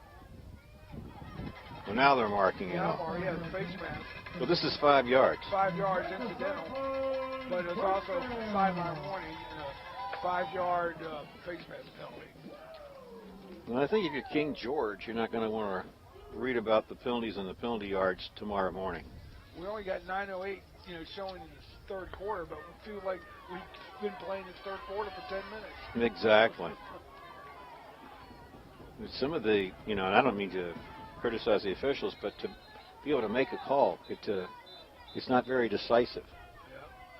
Right? Yeah, because Coach Hadfield's got a good question. What's the call? She threw a sideline warning, and then all of a sudden you marked the ball off. Was it their second warning for sideline? I don't think so. All right, it looks like Eastern View is calling a timeout. And with that in mind, I'll tell you our timeout sponsor is CFC Farm and Home Center. Hometown service since 1932. From head to toe, it's easy to outfit with CFC Farm and Home Center. Well, we're live this year. Our live sponsor is Able Heating and Air, answering any and all questions you may have about your HVAC system. There's peace of mind knowing they are able to keep your home comfortable. Able Heating and Air at 718-7556.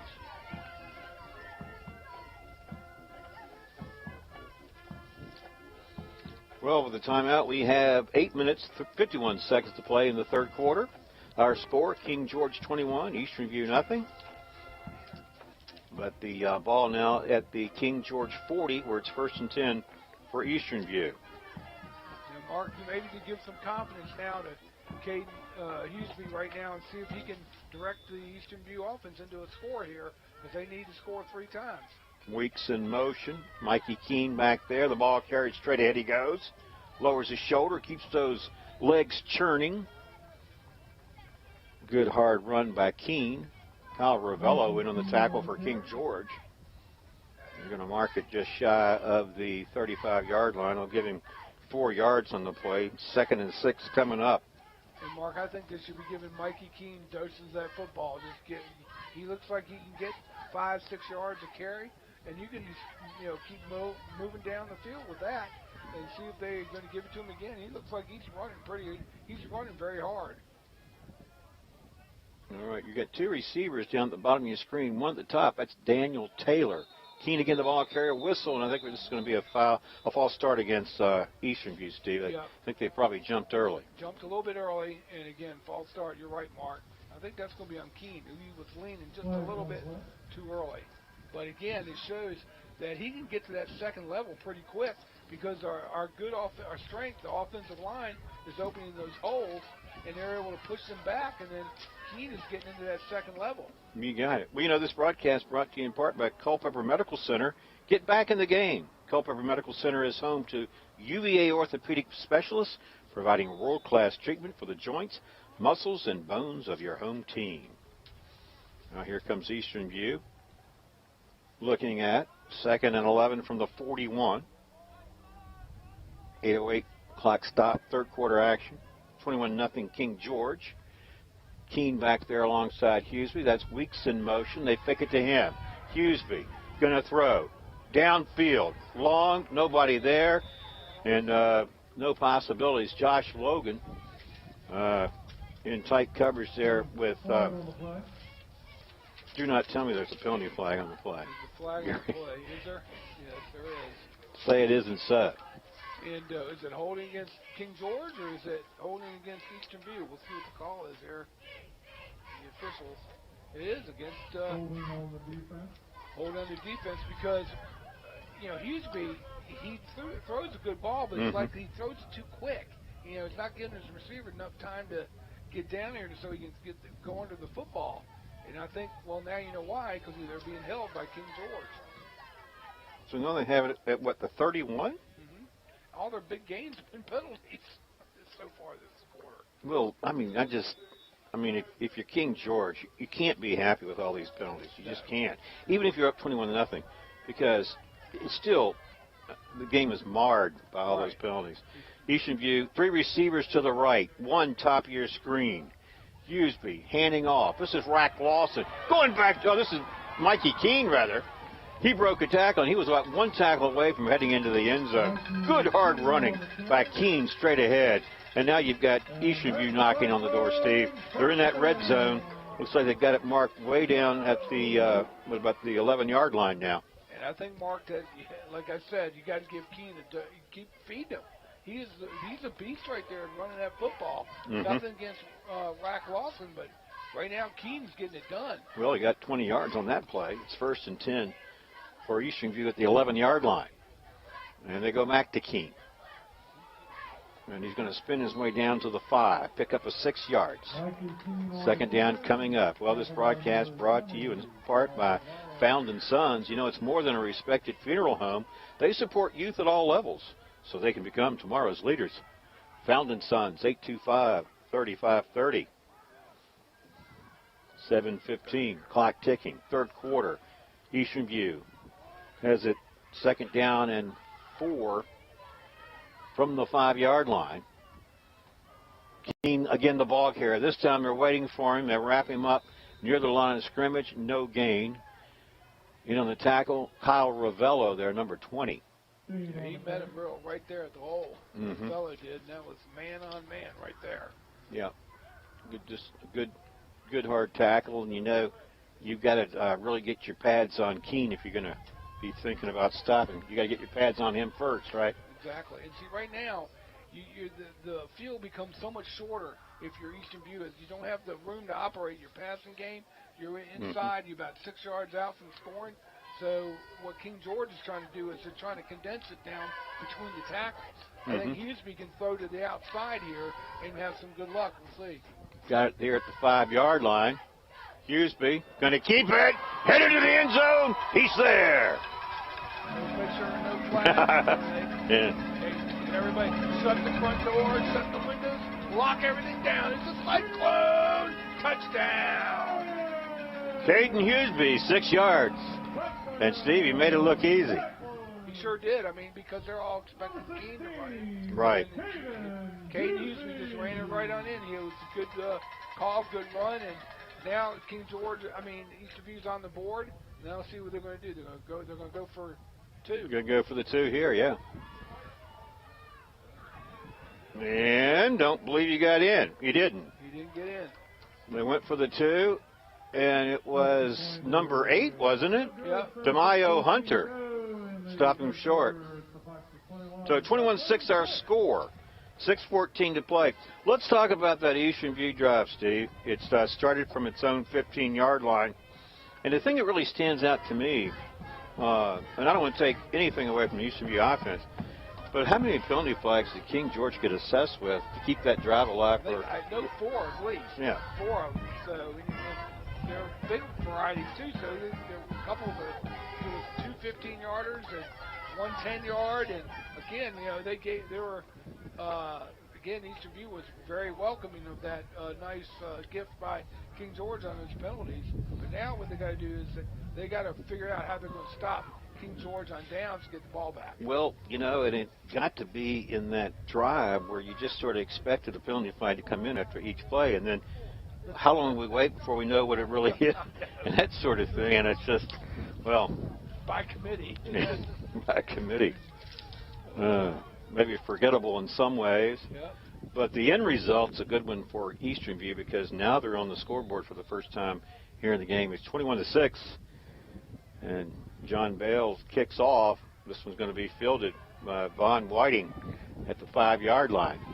I think he must have cramped up or something because he slowed up and stopped himself. Yeah, he's limping. He must have cramped up. Yeah.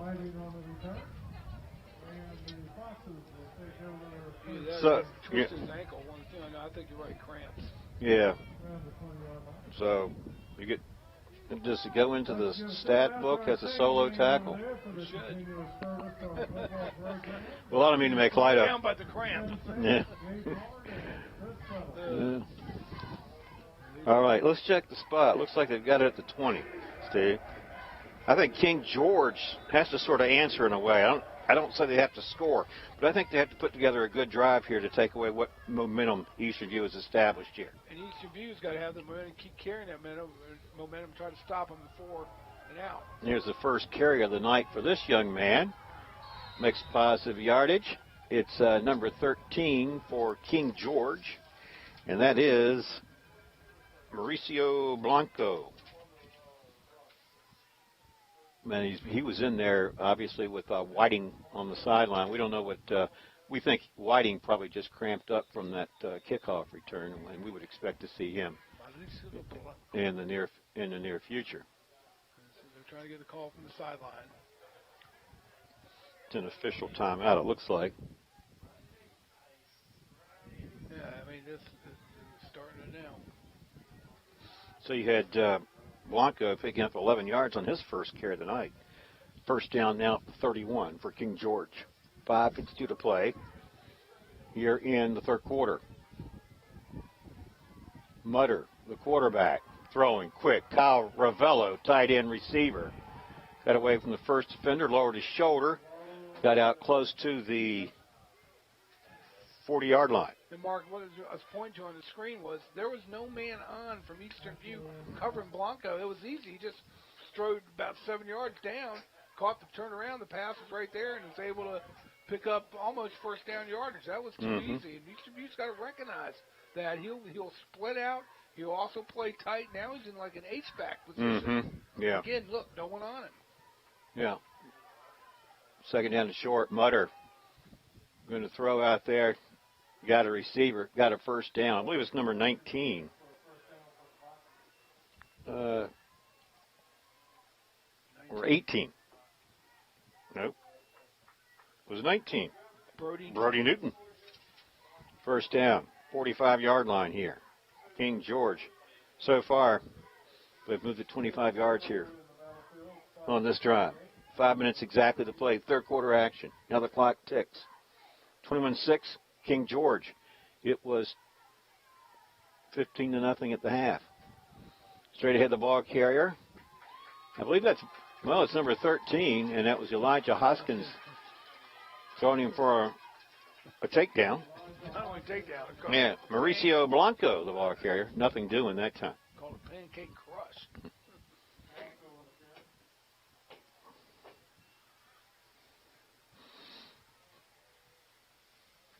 Second down and 9. They'll give him a yard. Looking for a play from the sideline. Again, Eastern View can see the other thing, too, is Eastern View, King George is content to run down the clock. Yeah, and I was just thinking the same thing, Steve. They don't have to play with any. They can use as much of the clock as they possibly can, and that's going to be their advantage. Then you have a play like this where Eastern View stuffs the ball carrier. Now you bring up a 3rd and long again. So, or your first 3rd and long on this series. Right. But that's not exactly where you want it to be. You're looking at maybe 3 yards carry with this and keeping the clock moving. But now you got to make a decision on 3rd and 10. Well, you got Mutter back there, too. He's a good quarterback, like we said all night long. And he's going to try to, pick up the 10 yards. You got to look at, look for Campbell and Chan's, the number 10 there, Chan's Wiggins. Mm-hmm. And you got to look for Rivello. Yeah. Here's 3rd and 10. Does the protection hold up? Here's a flag coming in. He's got a receiver on the run. It's caught out there by number 9, Chance Wiggins. It's first down, depending on the flag. The flag was thrown in offensive backfield. Could be a holding or could be a procedure. Let's see what the call is. And this has just really been a Holding. penalty-plagued game, Yeah. Holding. particularly for King George. Holding against King George. As they mark this one off, we'll tell you this broadcast is brought to you in part by Cash Imprints. From shirts to banners and everything in between, imprint your message on the community with Cash Imprints. 317-1473. And Mark, King George has got to be up to 100 yards in penalties. Well, I think that's being generous. got to be at least that. I mean, this is a statistic that you're certainly not going to be proud of, that's for sure. It's going to be 3rd and 25, Mark, because the holding was way back in the backfield from the spot. This is where you think King George looks for Javon Campbell, don't you? Yep. We've got Cox over the middle. Cox loses his footing, brought down after he got across the 40-yard line to the 41, picked up 11 yards. It's going to be 4th down, and we're going to see King George's punting team. And I would think if I was Coach Hatfield, dialed up punt block, I'd be going trying to challenge this punter. Really put the pressure on him. Well, guess who the punter is, Steve? Kyle Ravello. He's a good athlete, but still, you can still block the punter if you see everybody. Just thinking about the roles that Ravello plays for this King George team. Both sides of the football, and now he punts. Good high kick. Josh Logan will chase it, and he'll get away from it, and they'll let it roll, and they'll That's a good punt. Touch it dead there. It was a very good punt. Looks like they're going to mark it inside the 20-yard line. So good job by Ravello, the punter.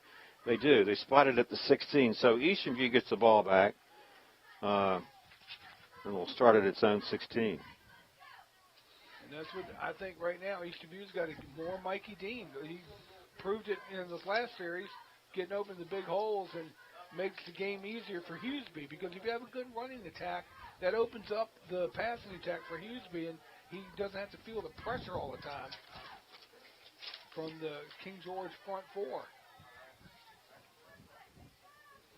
All right, here it is. Cyclones back on offense. They trail by 15 points, 21-6. Rack Lawson, the ball carrier, gets to the outside, picks up yardage.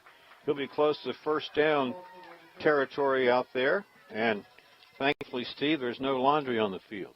No, that's a good play by Rack Lawson. Because now, using Keene and Lawson together like that, you got the power and you got the speed. And again, right there, that was a good run by Lawson. 11 yards and a first down, yeah. They need to keep doing this because they got plenty of time. Mm-hmm. It's only 2 minutes to go here in the third quarter. Yeah. And down 21-6, it's not insurmountable at all. I want to tell you that this is not the fastest third quarter I've ever experienced in my life. I agree with you, brother. It may be one of the slowest third quarters. All right, here's Caden Usby. Going to throw it and get rid of it. Good boy. It's good. Now it's good to get rid of it because he didn't want. That's good coaching by Hatfield saying don't take a sack.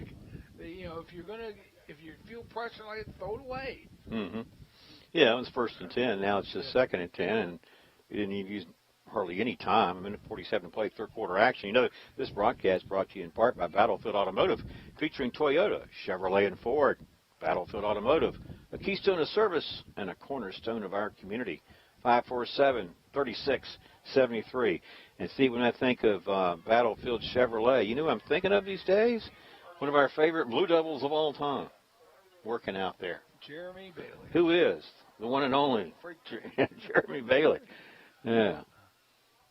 A lot of good memories from that young man when he played. Here's a throw out there to Josh Logan. Logan got across the 30 out to about the 32. And Connor Weeks looked like he was a little shaken as he got up slowly, but appears to be okay. We'll mark it at 32. It's a 5-yard pickup. It's 3rd down and 5. Clock running, a minute 20 to go. Third quarter action, Cyclone Stadium. Both these teams we mentioned undefeated. Eastern View at 3-0 and King George at 2-0. The winner takes over first place in the Battlefield District. And see if we get a chance, I want to talk to you about how important that is and what the region might look like in a postseason scenario. Caden Usby throwing it quickly. Ball is juggled and caught, I believe, by Daniel Taylor. And it might be Demaio Hunter, Mark. Oh, is it Demaio? Yeah, because he went in for Weeks. He came in for Weeks. Okay, and then he's going to have it at the 35-yard line, or just shy of the 35. Short gain, 2 yards, brings up 4th down and 3. And they're going for it, Mark. This is a big gamble right here. Well, are they really going for it? We'll see. I'm going to try to catch King George off. Yeah, this is a long snap count trying to draw him off. But look out here. They have nobody on this. No, they do. They couldn't snap I think he heard you. Yep. They're going to run it straight ahead. Caden Usby.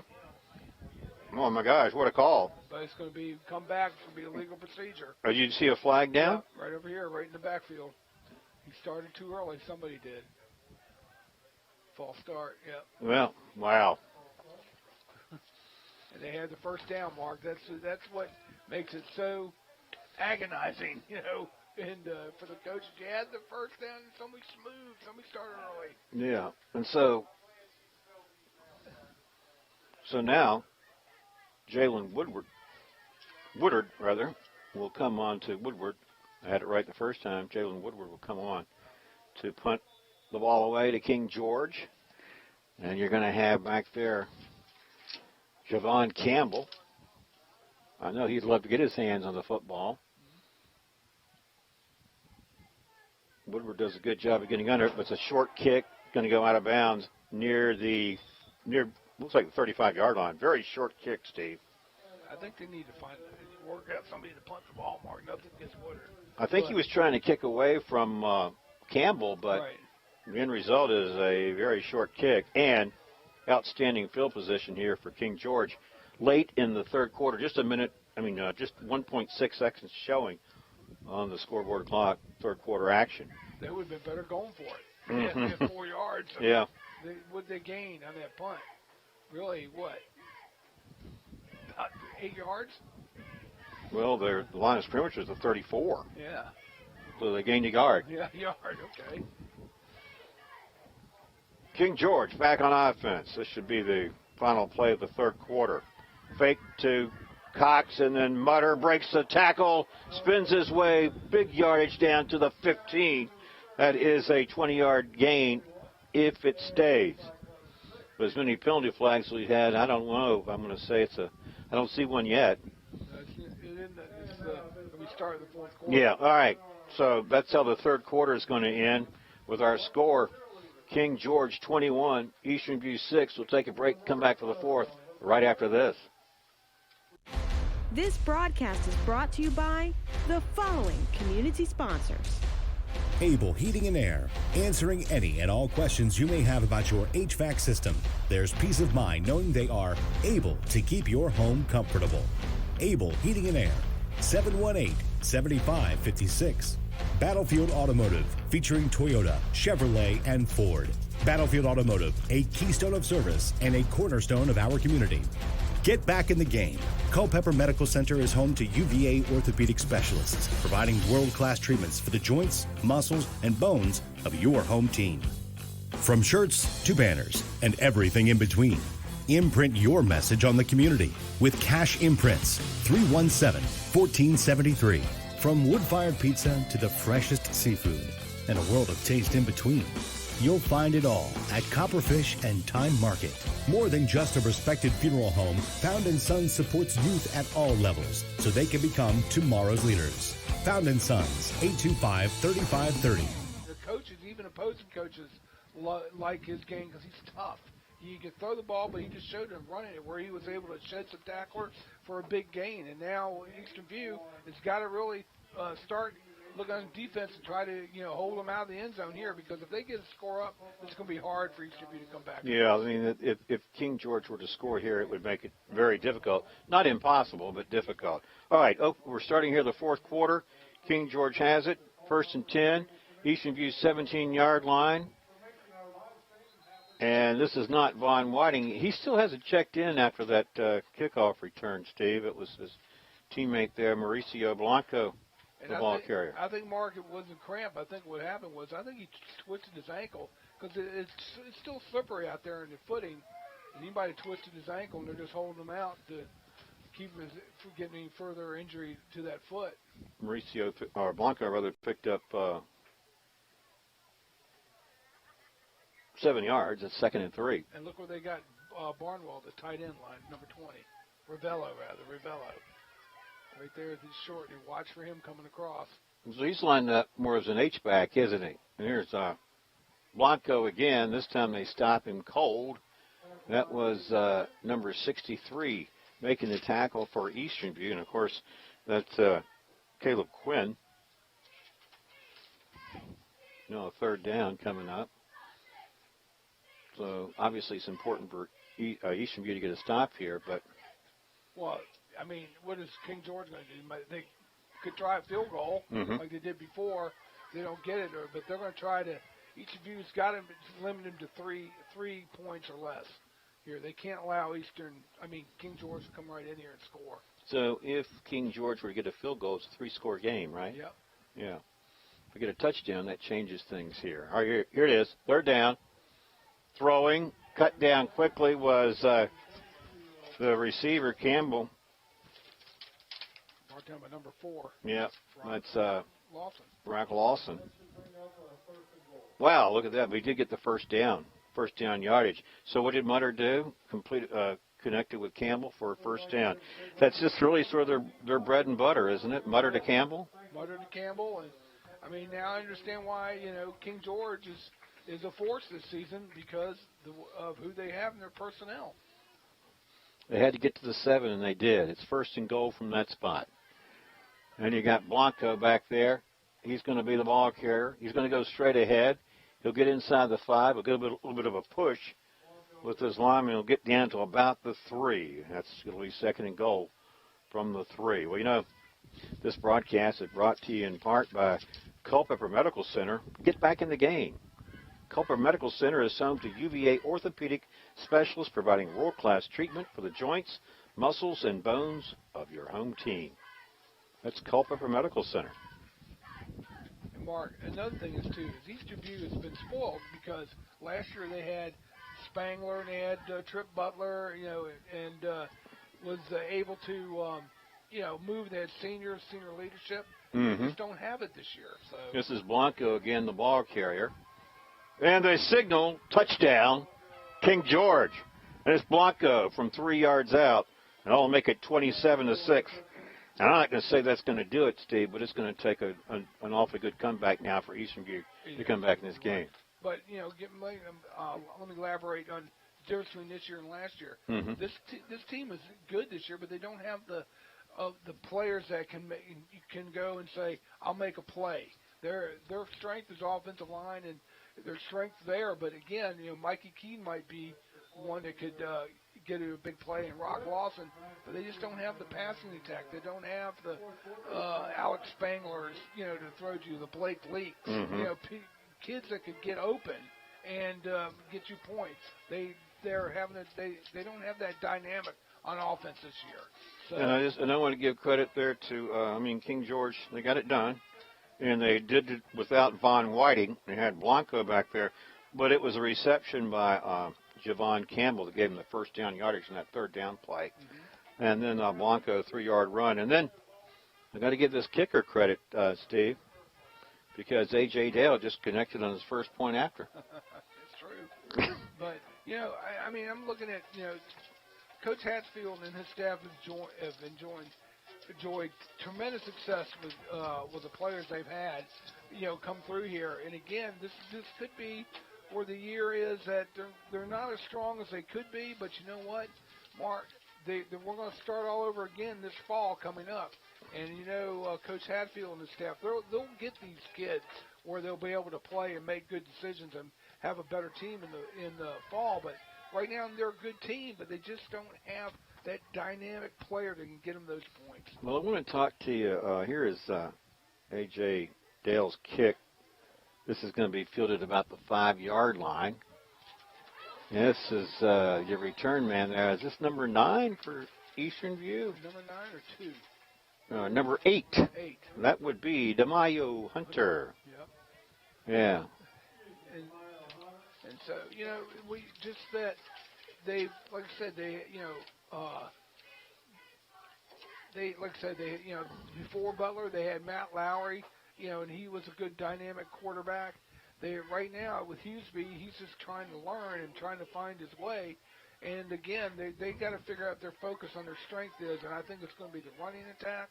And I think it's, don't count Eastern View out for the playoffs yet, but it's going to be tough to come back with one loss. I want to talk to you about that here in a second because it's maybe something that our viewing audience isn't familiar with how what the scene's going to be like this year. But I wanted to, first of all, say that this is the first year we've gone live as a broadcast, and our live sponsor this season is Able Heating and Air, answering any and all questions you may have about your HVAC system. There's peace of mind knowing they are able to keep your home comfortable. Able Heating and Air at 718-7556. Steve, you talked about the region, 5 districts in it, that you could win your district championship and still not make the region? Could possibly. Only the top 4 teams from each region are going to the playoffs. They're not picking 6 teams from each region like they used to. So, again, there's 5 districts within the Region 4B. Mm-hmm. And so if that's where the power points are going to come, and again, you look at you got the teams that are ahead of Eastern View right now, and, King George was up there. You had Monacan out of Richmond, Powhatan, and you've got Lafayette and Smithfield down in one of the Tidewater district, and you got the Southside district. So you've got 5 districts within this region, but only the top 4 are going to go. Interesting. So the winner tonight, of course, has a really good chance of winning the district. They'll be on top in first place. All right, 3rd down and 8. Caden Hughesby will throw, and this will be incomplete, intended for Daniel Taylor. So, if King George wins tonight, they'll be 3-0 in first place, and then Eastern View would fall to 3-1, and they would have 2 more games remaining. I think they have Spotsylvania next. Yeah, they have Spotsylvania. King George will go to 4-0. Eastern View will be 3-1, and we got Spotsylvania. I'm sorry, Steve. I don't think King George has played with 2 games coming into the next game. All right. I thought they played 3. Well, they must be a game behind for some reason. They've got them listed at 2-0. They've beaten, I know they beat, was it Caroline? They beat Caroline. They beat... Chancellor. Chancellor. Yeah. Jalen Woodward in there to punt this one away. And he angles it out of bounds, and it looks like it went out at the 45. 7:31 to play, 4th quarter action. Cyclone Stadium's the place. Culper Media Network proud to bring you all the exciting action of Cyclones football. And, of course, as Steve mentioned, we'll get our first look at the Eastern View's crosstown rivals next week when we get to look at the Blue Devils. And I think they're taking on John Hanley. Yeah, and the thing is with now over there and that side where Culpeper is a little different. They've got only 4 districts and only 4 district winners to go. So you win your district, you know you're in. Yep. All right, let's see if there's any personnel changes so far. I think what we're seeing with King George right now is number 10 in there as a quarterback, Chance Wiggins, and he's handing off to the ball carrier. So for whatever reason, Charles Mutter wasn't in the lineup. No, they're going to probably play another quarterback. Why get him hurt, Mark? Mm-hmm. You're up. You know you're up by 28-6, less than 7 minutes to go in the ball game. But one thing I wanted to say is what I left out the Jefferson district. The Jefferson district with Louisa, they're up there. They're the top-rated team. You got Monacan, Powhatan, and King George and Eastern View. So and you got Lafayette in there too. So again, that's why it's going to be tough for Eastern View, and they got to have some help after this. So this is number 10, Zach Ferguson, a sophomore in there. He's a left-hander. He throws his first pass, and it's complete to number 19, Brody Newton. Got across the 45 out to the 47, and it'll bring up a 3rd down and 3. And, Mark, I like this, what King George is doing, because giving their backup guy time to work and get more experience, and he threw a good ball right there. So, you know, like I said, Eastern View has got some work to do. They've got to get Hughesby more comfortable under center, and again, they got to work out, you know, these things on their defense, especially in the secondary, giving up the big play. All right, here's Zach Ferguson. Fakes it, going to keep it, goes to the outside, looking for the first down marker, gets it. He's corralled and taken down out there by, I believe, was it Daniel Taylor? Couldn't see the number. It may have been Taylor. Well, there he is. Well, he got just enough to get the first down yardage, and he'll move the sticks. Clock will continue to run. 5:45 and counting. Cyclone Stadium fourth quarter action. 28-6 in favor of King George. Charles Mutter, the starting quarterback, now along the sidelines, and as Steve pointed out, you're up like you are. You don't take a chance on your quarterback getting hurt. Sophomore Zach Ferguson, number 10, is in there and as his replacement. He hands the ball off to the lead running back straight ahead. They stop him at the line of scrimmage. That was going to pick up his number 25, Jamari Cox, getting his first carry of the night.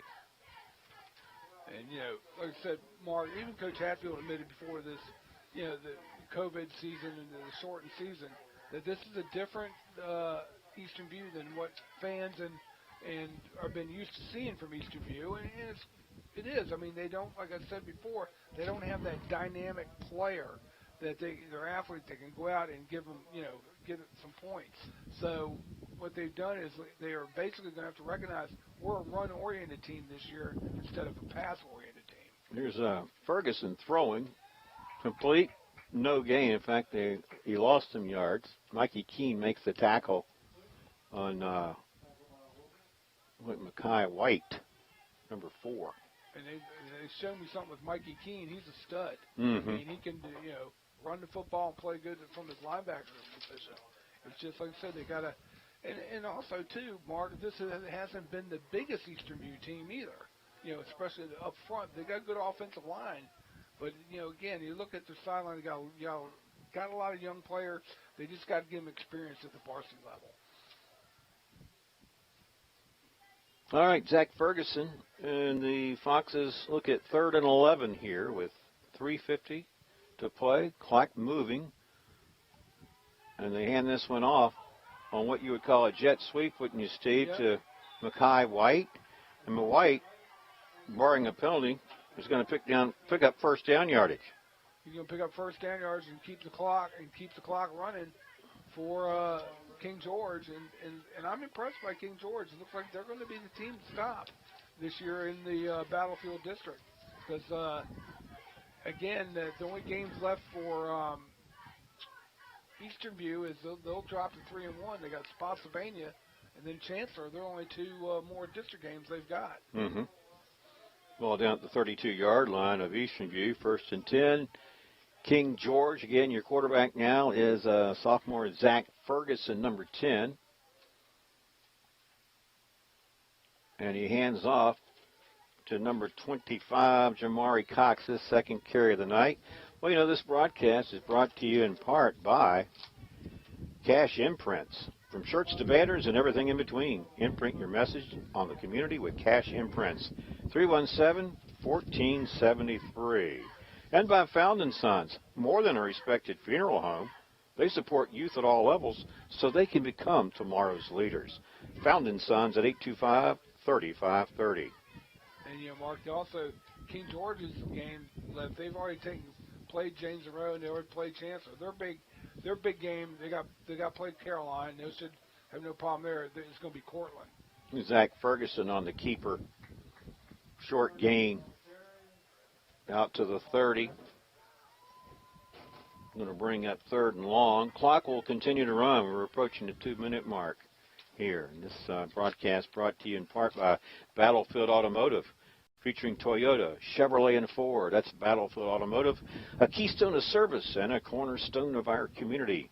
547-3673. We talked about our going live this year. Our live sponsor is Able Heating and Air, answering any and all questions you may have about your HVAC system. There's peace of mind knowing they are able to keep your home comfortable. Able Heating and Air at 718-7556. Zach Ferguson making the most of this, breaking tackles, headed to the end zone. Touchdown, King George. That's your sophomore quarterback there. Yep. Zach Ferguson with a, would you say, a exclamation mark here at the end of this game? Not only exclamation, but his point-set game. You know. And you can't deny him. He's only a sophomore. He wants to score first varsity touchdown, and he just did it. You can never ask your reserve players to play less than 100%. Right. And they're sending a message to the rest of everybody in the district that King George is for real. You know, the Battlefield District has been owned pretty much over the last few years by Eastern View. So. A.J. Dale on for the point after. I think he's 2 of 5 now. Yep. It's 35-6 in favor of King George. Well, wind is picking up a little bit here at Cyclone Stadium. Can you feel the wind, Steve? I can feel it.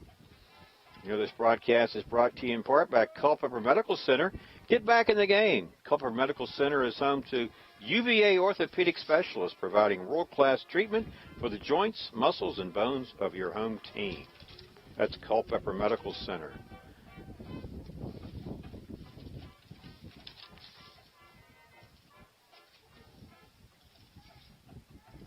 And we're down to 1:34 to play in this one. And, you know, my hat's off to King George. They came in here and they played a good game with penalty margin, especially in the first half and third quarter. But Eastern View, they gave up the big play, and that's what's hurt them all night long. And, of course, Charles Mutter, too, their quarterback for King George. Yeah, you know, we talked about this in the broadcast a few times, that when Eastern View was successful getting pressure on Mutter, good things happen. When he had time to work, you know, he'd find that receiver, Javon Campbell, frequently, and they connected on some big plays. But, again, if you're King George, you got to feel good about your team winning 30, looks like it's, you know, if the score holds, 35-6 against Eastern View at Cyclone Stadium.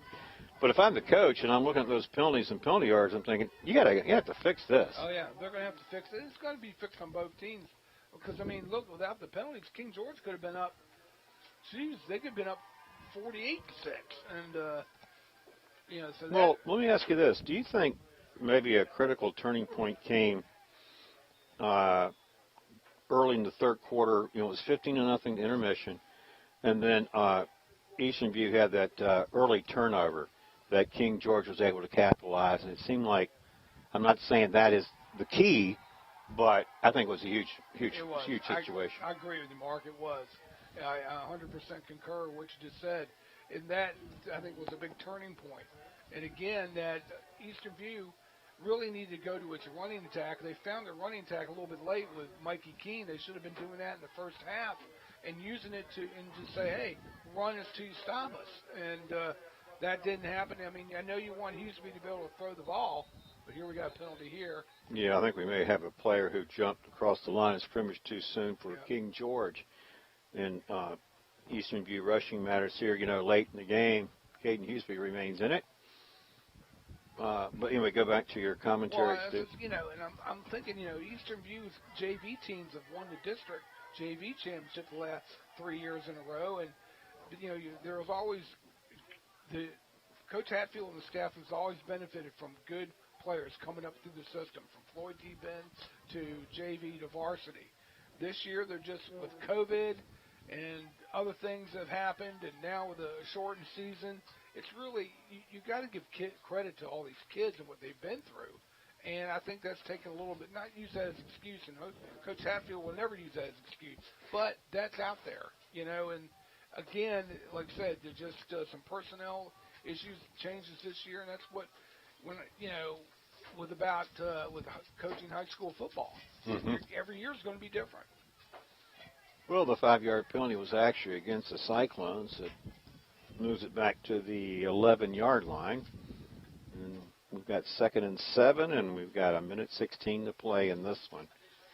And King George is going to get out of here with a big win. They're going to improve to 3-0, and Eastern View will fall to 3-1 when this is officially in the books. The clock resumes running now. We're approaching that 1 minute. Final minute here in the fourth quarter. Caden Huseby going to throw. This one caught out there in the flat, and for a first down, pushed out of bounds. Daniel Taylor stops the clock with exactly 1 minute to play.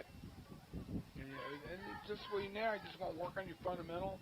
And you took a bad loss. You got one that's still not dead yet, but you got to win out against Spotsylvania and who else is and Chancellor. Mm-hmm. If they can win out and hope to get some help from Cortland against King George, they might be able to sneak in there. But you got, like I said, you got Louisa, Monacan, Powhatan, King George, all up in the mix. Lafayette in the mix. You got that Bay Rivers district, down there. It's going to be tough. Steve, while you were enlightening us with the district alignments, I almost had to laugh because it was a fortuitous bounce that Caden Huseby had. He dropped the ball, but it took a bounce right back to him. He recovered, threw it downfield. It was an incomplete pass. And would you believe there was a penalty flag on the play? Yeah, I wouldn't doubt that. Wouldn't that call a legal forward pass? I don't know. I mean, because the ball hit the ground, bounced back at him. Was he beyond the line of scrimmage? I don't know. I didn't see the play. I was talking. Well, I think the question is, how long will it take for them to decide what it's going to be? Well, let me get the book out here. Now, this looks rather decisive, but it's working against Eastern View. They'll ask Siri. Siri, tell us what happened on that last play. Here's what I found. All right. They push it back. Siri? A little quicker. Alexa. Yeah. I found her. Well, Steve, they pushed it back to the 12-yard line. Caden Huseby and his team pinned back. He shrugs away from the first tackler. This one incomplete, and Josh Logan disappointed. I think the defender got his hand on that one. Yeah, but see, Logan needs to step up and come to the football. Don't wait for the football. Allow that defender to come right in here and act like you're mad that you didn't get the ball. Make a play. In other words, that's what I'm saying. Step up. Move into the ball. And these are little things that I think that will drive coaches nuts. Even though I know you're going to get beat here, but still, you want to. It's a class program. You want to go out, and show some class and play. Here comes the pressure. This one caught. Here's a penalty flag coming in as well, as Josh Logan was the receiver. Let's see is it going to be roughing the passer? Might be rough. It was thrown in the offensive backfield. What the call is? Siri? Alexa, we have. Oh, that's an intention. What was that? Oh, roughing the passer. Yeah, right, sure. Well, that's why it was thrown to the offensive backfield then. And mark it off. It was 3rd and 25. And wouldn't you ordinarily say it would be an automatic first down? Mm-hmm. You would, right? Yep. But I don't think so. Is it? No. No, it's 15-yard penalty. Yeah, but it was 3rd and 25. All right. Well, they gave it to him. Well, it is first down then. Okay.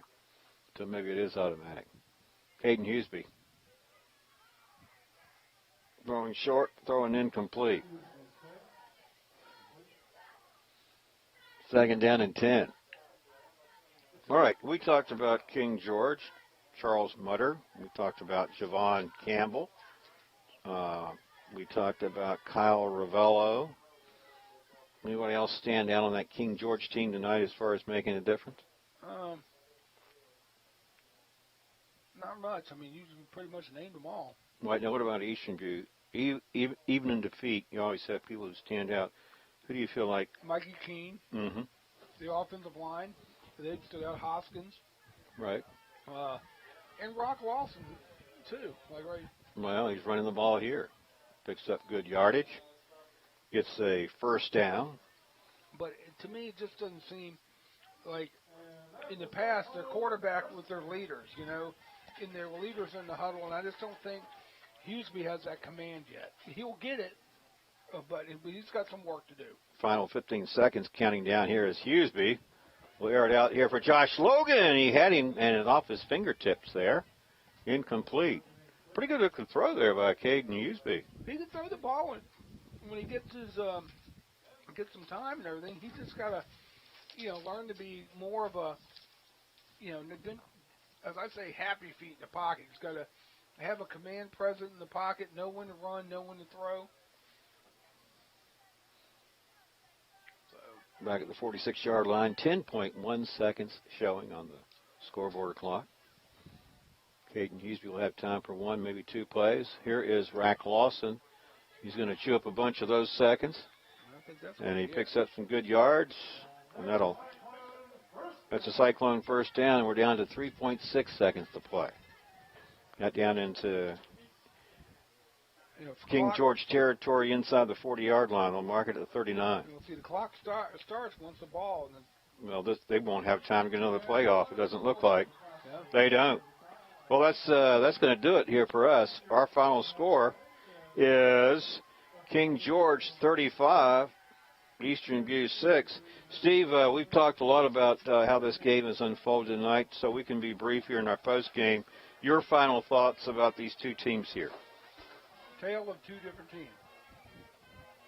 King George is now the new big guy in the block. They took down Eastern View. Eastern View long as controlled the Battlefield District. And King George played a well of a football game. They got talent at the quarterback and receiver position, and they showed it tonight, senior leadership. Eastern View right now has got some things to work on in skill positions here for this football team. And I think Coach Hatfield and the staff, these kids are going to be well coached. But again, with COVID being a short season, there's not much room for error. And again, with a one loss, might sink the playoff chances for Eastern View. But hats off to King George. Yeah, they came to play, and they showed it. We can say congratulations to King George. And good luck to both teams as they play their remaining district games, because we've mentioned that we'll start getting a look at Culpeper next week when we see them play home to John Hanley. Well, once again, our final score is 35-6. Hope you enjoyed the broadcast. And we'll say I want to say thanks to Nicole Wooten back in the studio, and, of course, Johnny Krawczyk behind the camera. For Steve, I'm Mark O'Connell saying thanks for watching Cyclones football here on the Culpeper Media Network. We hope you have a great weekend, and we'll see you next week from Roman Field for the Blue Devils and the Judges from John Hanley. So long, everybody. This broadcast is brought to you by the following community sponsors. Able Heating and Air, answering any and all questions you may have about your HVAC system. There's peace of mind knowing they are able to keep your home comfortable. Able Heating and Air, 718-7556. Battlefield Automotive, featuring Toyota, Chevrolet, and Ford. Battlefield Automotive, a keystone of service and a cornerstone of our community. Get back in the game. Culpeper Medical Center is home to UVA orthopedic specialists, providing world-class treatments for the joints, muscles, and bones of your home team. From shirts to banners and everything in between, imprint your message on the community with Cash Imprints, 317-1473. From wood-fired pizza to the freshest seafood and a world of taste in between, you'll find it all at Copperfish and Time Market. More than just a respected funeral home, Found & Sons supports youth at all levels so they can become tomorrow's leaders. Found & Sons, 825-3530.